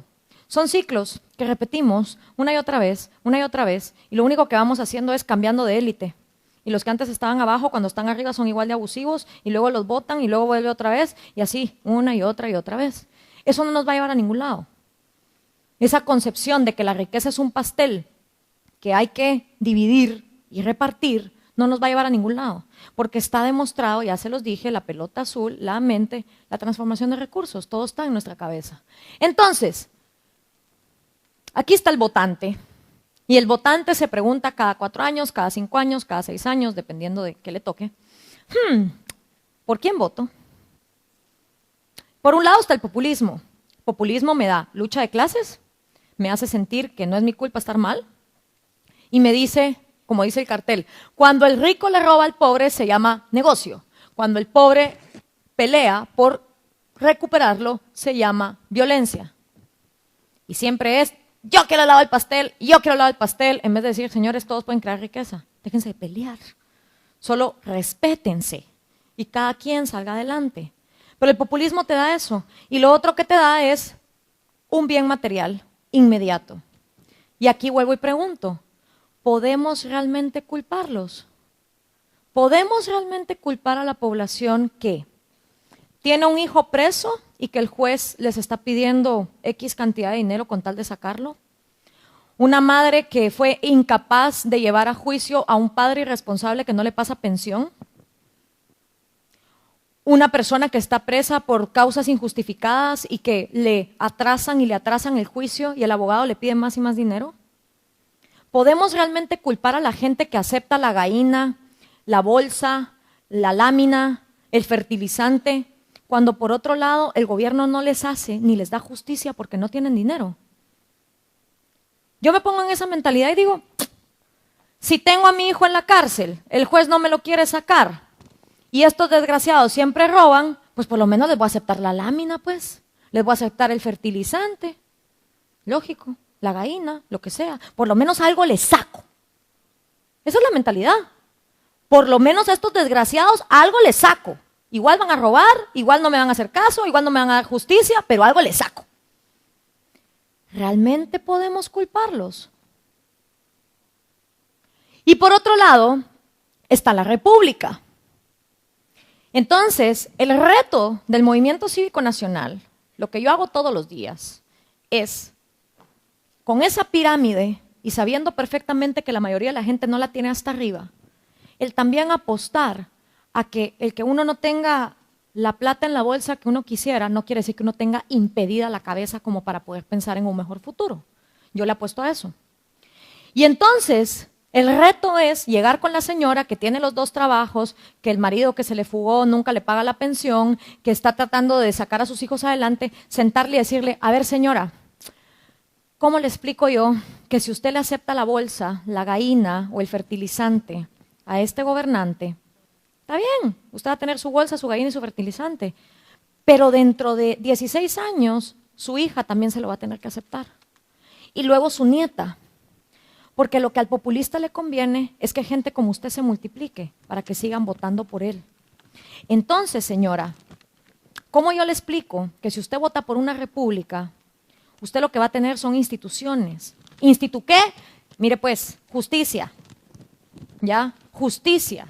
Para que cada vez que a usted le roben, para que cada vez que a usted le estafen, para que cada vez que a usted no se le respete un derecho, haya un debido proceso.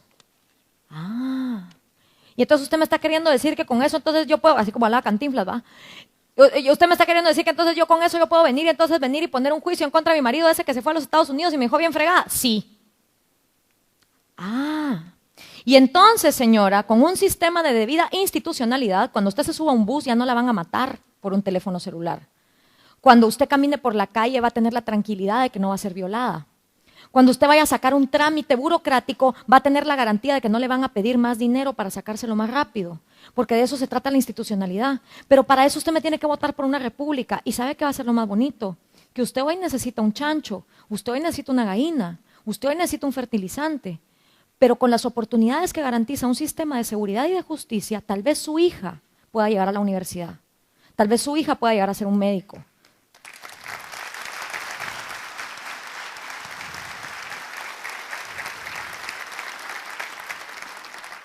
Vote por la república, señora. Y yo creo que en Latinoamérica hay gente que, a pesar de que no tenga la plata, a través de la tecnología, pudo ver un mensaje que yo tiré y concordaron con que tal vez la república sí pueda que funcione. Tal vez confiar en el individuo más que en el gobierno pueda que funcione. Tal vez el querer un árbitro en vez de un papagobierno que nos chinee pueda que funcione. Puede ser, no sé. Dependerá de todos y cada uno de nosotros y de nuestra mentalidad. ¿Cuáles son los pasos que un populismo empieza a dar? Primero, empieza el odio social. Es vital para el populista que la sociedad se deteste, para primero que deje de haber caridad. La caridad siempre es privada. Lo otro es extorsión a mano armada, pues, o sea, el venir y como yo le digo a la gente, qué bonito y qué cómodo, o sea, tú votas para que un gobierno haga la caridad que tú no estarías dispuesto a hacer. Quede al pelo, pues. Entonces, lo primero es que la sociedad se odie para que empiece a haber menos flujo de misericordia entre nosotros. Y empieza a haber rencores, y empieza a haber discriminación, ya no nos hablemos, nos empecemos a detestar. Empieza ya la gente a no querer dar dinero para ancianatos, empieza ya la gente a no querer ayudar a los animales, empieza la gente a desinteresarse por el medio ambiente, todo es odio. Y nos enfrascan en un tema económico. Y realmente es irónico porque dicen que los liberales somos materialistas, pero los que se pasan hablando todo el día de la materia, cómo quitarla y cómo repartirla son ellos.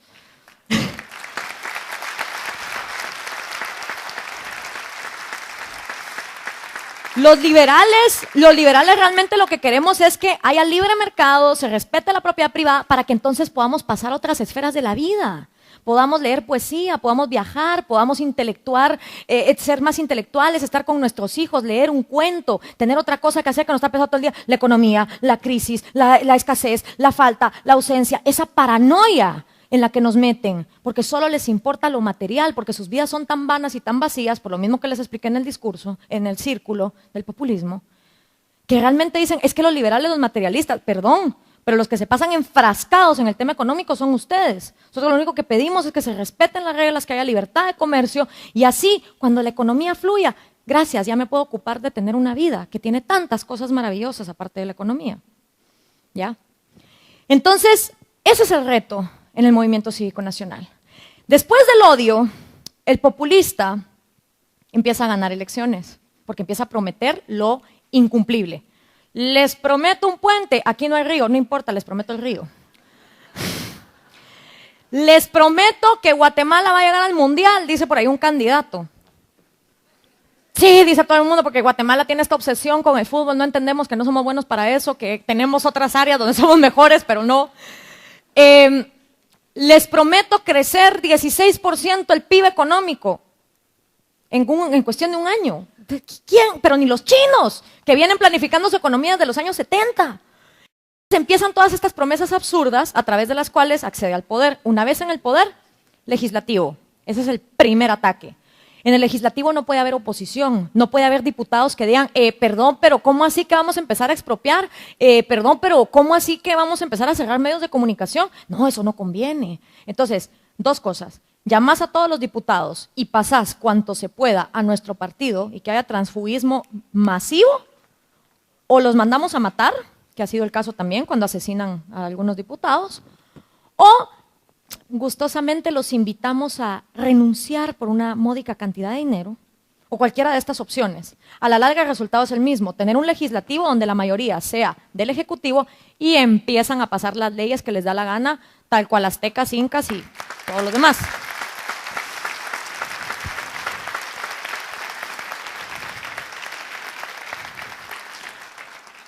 Acto seguido, ya tenemos al legislativo, ya estamos pasando las leyes que nos dan la gana. Pero tenemos que ir tras el Poder Judicial. ¿Por qué? Y si hacemos todas las leyes que nos dan la gana y nos cachan que estamos robando, va a venir el juez y me va a meter en la cárcel. Entonces compremos jueces. Y empiezo otra vez la llamadera. Mira, ¿querés ser magistrado de la Corte Suprema de Justicia? Perfecto, pero entonces te tenemos tal y tal condición. Y empiezan los jueces a ser comprados. Entonces, bueno, así es como el populista se va armando en todo el estadio, así es como se convierte en portero, defensa, delantero, así es como va poquito a poco.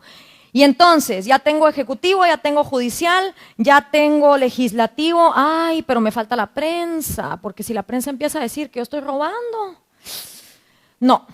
Empecemos a expropiar medios de comunicación, me empiezan a pasar leyes, aquí va a ser prohibida la libertad de expresión, aquí va a ser prohibida la libertad de prensa.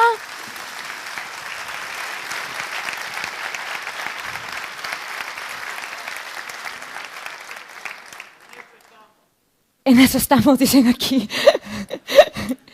Me empiezan a que no haya libertad de prensa, perfecto, ya tenemos casi todo el estadio. Y por último, eso sí, al individuo empecémoslo a limitar. Expropiaciones, es prohibido tener dólares, no podés salir de tu país cuando te dé la gana, y precios controlados. Entonces, no, pero es que la carne, mira, que el frío, que tanto los costos, no me importa, no podés vender la milanesa a menos de tanto, porque si no, cárcel. Entonces, ¿qué empieza a pasar? Quiebras, tras quiebras, tras quiebras, desempleo, desempleo, desempleo. Pero la solución venezolana para decir que tienen la mejor fuente del empleo del mundo, empiezan a emplear a la gente en el Estado, con dinero que nadie sabe dónde sale. Y una vez que tienen todo armado, el ciudadano voltea a ver y dice, ¿y a qué horas yo perdí mi libertad? ¿Y cómo salgo de aquí? Bueno, pues esas fueron las circunstancias que llevaron a mi abuelo a salir chancleteando de Hungría y a mis otros abuelos a salir chancleteando de Cuba. Yo lo que les recomiendo es, uruguayos queridos, tienen un país hermoso, cuídenlo, con todo, aférrense a su país, porque es bien feo empezar de cero. Yo lo vi con mis abuelos. ¿Y qué pasa con las minorías? ¿Y qué pasa con los necesitados? ¿Y qué hacemos con la gente que realmente necesita un resarcimiento? Si los programas sociales no son malos, el problema es la rosca de corrupción que se forma alrededor de ellos, donde se para dando la ayuda solo al que se afilia al partido de turno. ¿Quiere recibir la bolsa? Fírmeme aquí, ve, porque si usted no es del partido no la recibe. Pero es que las minorías, pues miren, yo la vez pasada estaba pensando en el cubo de Rubik, porque tiene sus colorcitos, sus diferentes cosas, y ya les había contado que la minoría para mí más pequeña del mundo es el individuo. Y entonces se me ocurrió el Republics Cubo. Y el Republics Cubo, pues obviamente puede tener todas las aristas que ustedes quieran, pero ahí está sexualidad, creencias, música, ideología y continente. Si cada uno de nosotros seleccionamos nuestro color en nuestra categoría, nos vamos a dar cuenta que todos y cada uno de nosotros tiene su propia línea única de colores. Y que si le metiéramos más categorías al cubo de la República, todavía seríamos más únicos. Todos somos minoría en nosotros mismos. Por tener o por no tener tatuajes, por creer o por no creer en Dios, por tener el pelo rojo, tenerlo blanco, por ser mujeres, por ser hombres, por ser de una etnia o ser de otra. Todos somos minoría.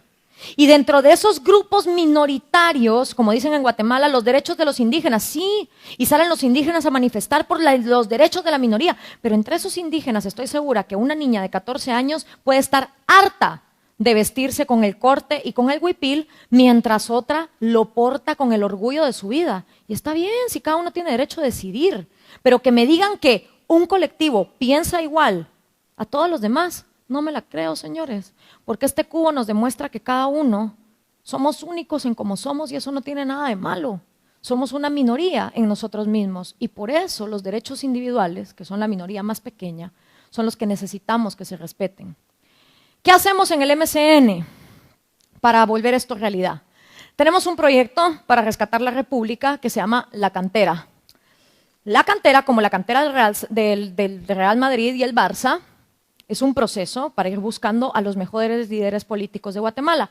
Aquellos que no tienen los 3 millones de quetzales para comprar el puesto de diputación, aquellos que no se quieren aliar con el narco para poder llegar a un puesto, o aquellos que no pertenecen al empresariado tradicional, no tienen el cuello o el enchufe o como le quieran llamar.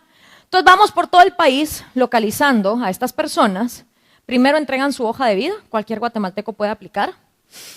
Luego se les hace una entrevista política para ver qué tanto esta persona entiende de qué es gobierno, república, democracia.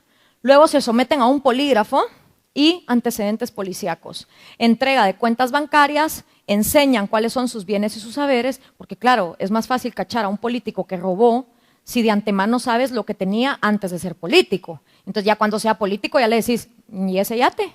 ¿Y ese helicóptero? ¿Y esa hacienda de dónde salieron? Pero si no sabías lo que tenía antes, pues va a estar un poco difícil.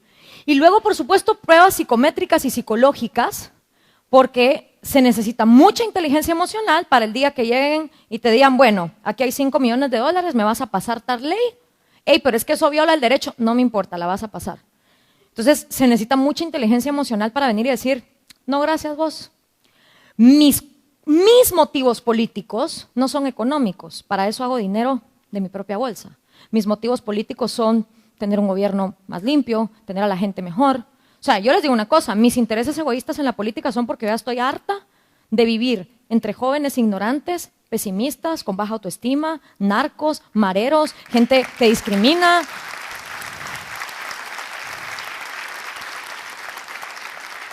Yo quiero vivir en una Guatemala donde yo pueda caminar con mi teléfono celular y hablar tranquilamente desde la zona 1 hasta la Avenida Las Américas sin que me asalten ni me maten. Yo quiero vivir entre gente que me inspire, entre gente que sea artista, poeta, bióloga, científica, lo que les dé la gana, gente que produzca, gente que sea un mundo y se sienta orgulloso de ser su propio mundo. Ese es mi interés en la política. La plata, no gracias, esa la hago con la empresa privada y me va bastante bien. Por último, señores, lo único que yo les puedo dejar es cuestionen,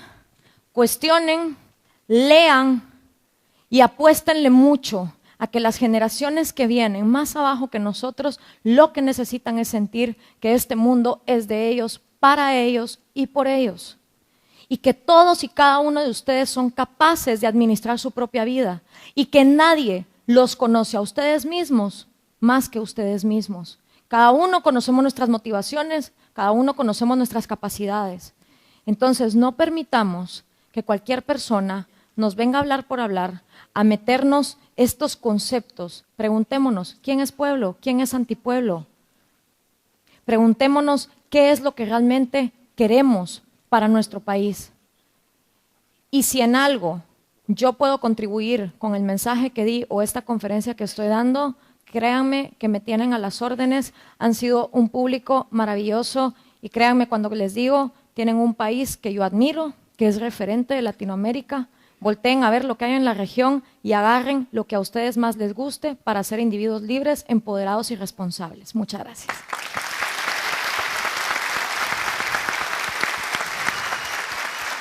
Muchas gracias, Gloria, por esta intervención clara y concisa.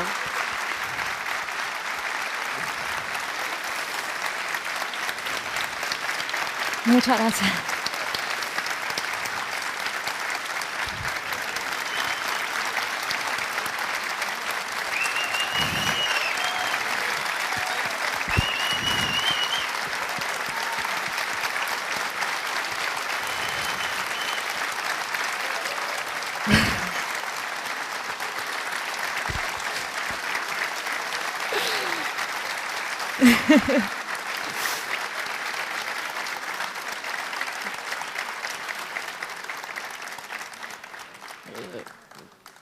O sea, ya no hay enamorado que pueda sacarme una sonrisa ni sonrojarme de estas maneras, pues. Muchísimas gracias, de verdad. Muchas gracias, Gloria, por esta intervención clara y concisa y que estoy seguro que habrá removido conciencias en este auditorio. Llegamos a la parte final de esta conferencia. Como decía, durante este rato hemos estado recibiendo centenares de preguntas y que ahora Gloria tendrá a bien responder. Presento a Lourdes Rapalín, coorganizadora de... Un aplauso para Lourdes. Coorganizadora de esta conferencia, presidenta de la ONG Mujeres Exitosas, una organización comprometida con la mujer, con su éxito laboral, personal y profesional, y todo tuyo. Bueno, buenas noches a todos. Muchas gracias por haber acompañado en este proyecto. Hace 3 semanas pensábamos que podía ser una locura invitar a Gloria a venir a Uruguay. Gracias por haber aceptado la invitación, Gloria. Y gracias a cada uno de ustedes por haber aceptado la invitación de venir a escuchar a esta mujer maravillosa que después de todas las cosas que estamos pasando en nuestro país, lo único que hacía últimamente era pedirle a Dios que nos diera luz y que mandara a alguien para que pudiéramos abrir un poquito la mente y qué es lo que teníamos que hacer por nuestro país. Y ahí apareció Gloria, la invitamos en todas las posibilidades y en la gira que ella tenía por Latinoamérica podía darse de que no viniera, y bueno, se dio que sí, que viniera y tuviéramos el honor de tenerla aquí. Ahora viene la parte un poquito más, que me pongo un poco nerviosa porque hay algunas preguntas que ahora le voy a hacer de periodista un ratito. Me parece. Hay muchas preguntas, las sacamos al azar. Después igual Gloria en su página las va a subir todas y las va a ir contestando de a una. Gloria, hay gente acá muy interesada en que respondas algunas cosas. Por ejemplo, ¿qué situaciones de amenaza a la República y a las instituciones divisas tú aquí en Uruguay?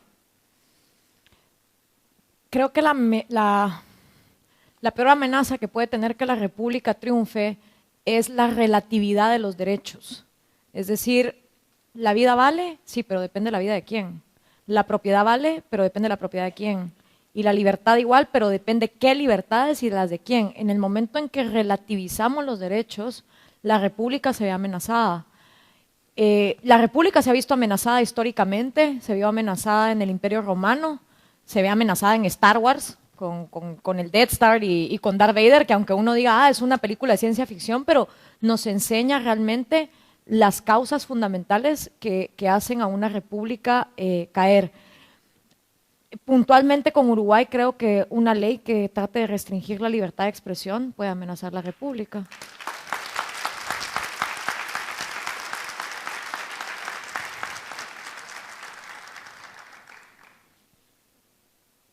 Bien.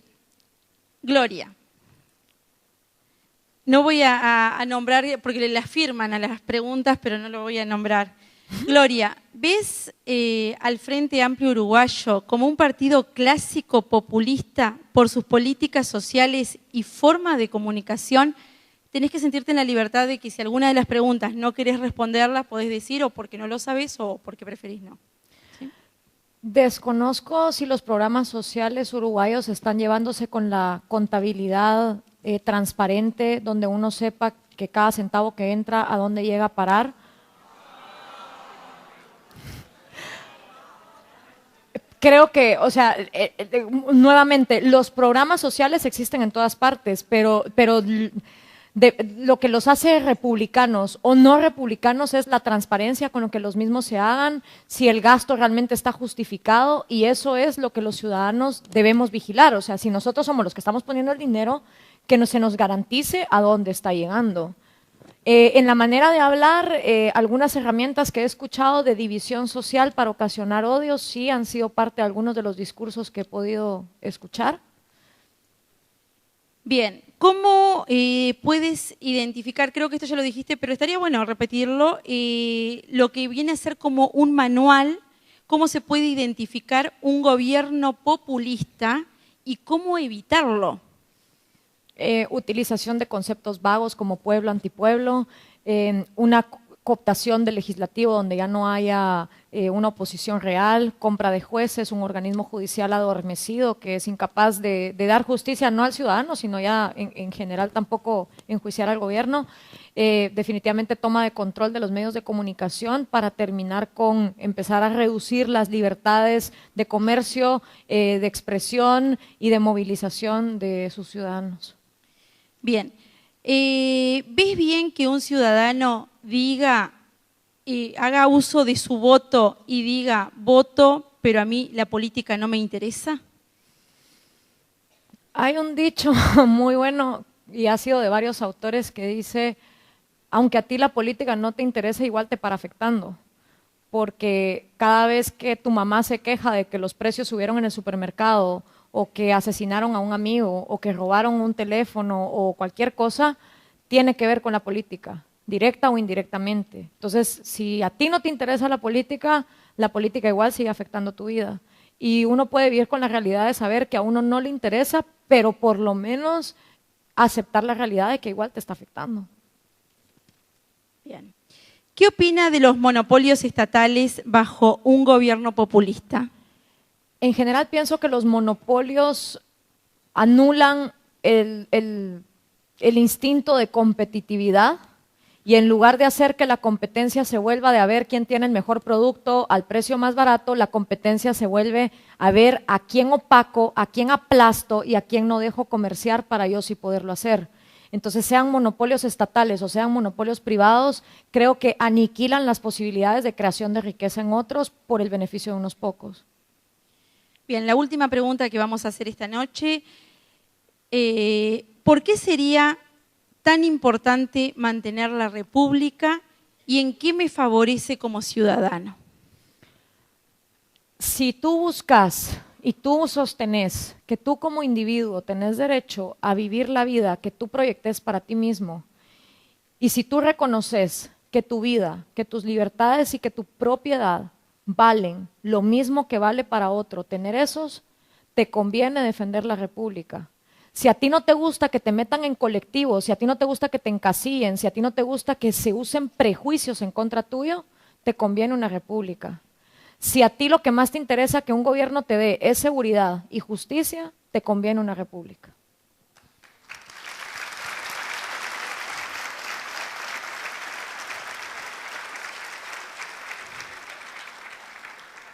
Y yo me voy a tomar la molestia el atrevimiento de hacer una pregunta personal. ¿Por qué aceptaste la invitación de venir a Uruguay, Gloria? Sé que mucha gente te escribió. ¿Sentiste, ya que sos antipopulista, que la gente en Uruguay podía estar sintiendo que estábamos cayendo en un gobierno populista y por eso aceptaste? ¿Por qué aceptaste? Acepté por la misma razón que siempre he aceptado las oportunidades en mi vida y es porque siempre me han llevado a lugares inesperados. En el momento en que ese video se volvió viral y empezó tanta gente a escribirme, yo me senté a llorar enfrente de la computadora y decía, no puede ser que haya en Guatemala tanta gente que me dice que yo estoy mal por pensar en que un mundo más libre y un ciudadano más empoderado es posible y haya ido a pronunciar esas palabras y ahora esté recibiendo mensajes de Brasil, de Argentina, de México, de todas partes. Y cuando me hiciste la invitación para venir a Uruguay, dije, si la vida me está dando la oportunidad de viajar a Sudamérica por primera vez en mi vida, qué mejor razón que encima llevando una maleta llena de ideas. Entonces no podía decir que no.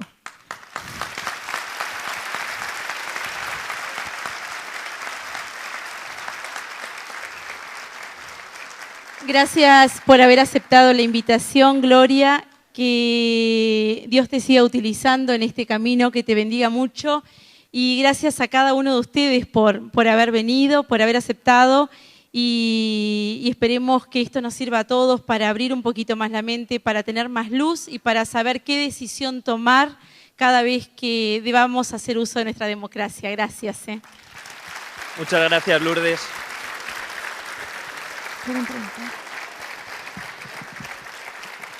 Muchas gracias, Lourdes.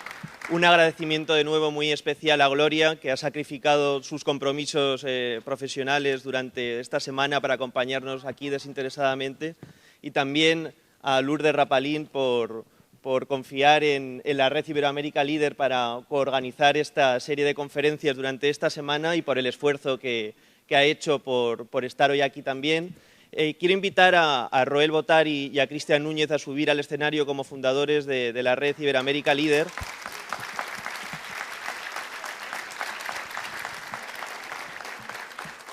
Esto no está previsto. También a Martín Elgue, por favor, acompáñanos. Por favor, Martín, fundador, que cuando empezamos con este proyecto, que les invito a conocer más de la Red Iberoamérica Líder, una organización que no distingue de ideologías políticas. Estamos al lado de la libertad, como dicen nuestras siglas, de la libertad, de la igualdad, de la democracia, de la educación y del respeto, y que lo que pretendemos es tender puentes en Iberoamérica para una Iberoamérica con unas instituciones sólidas, fuertes y democráticas. Muchas gracias a todos por esta noche.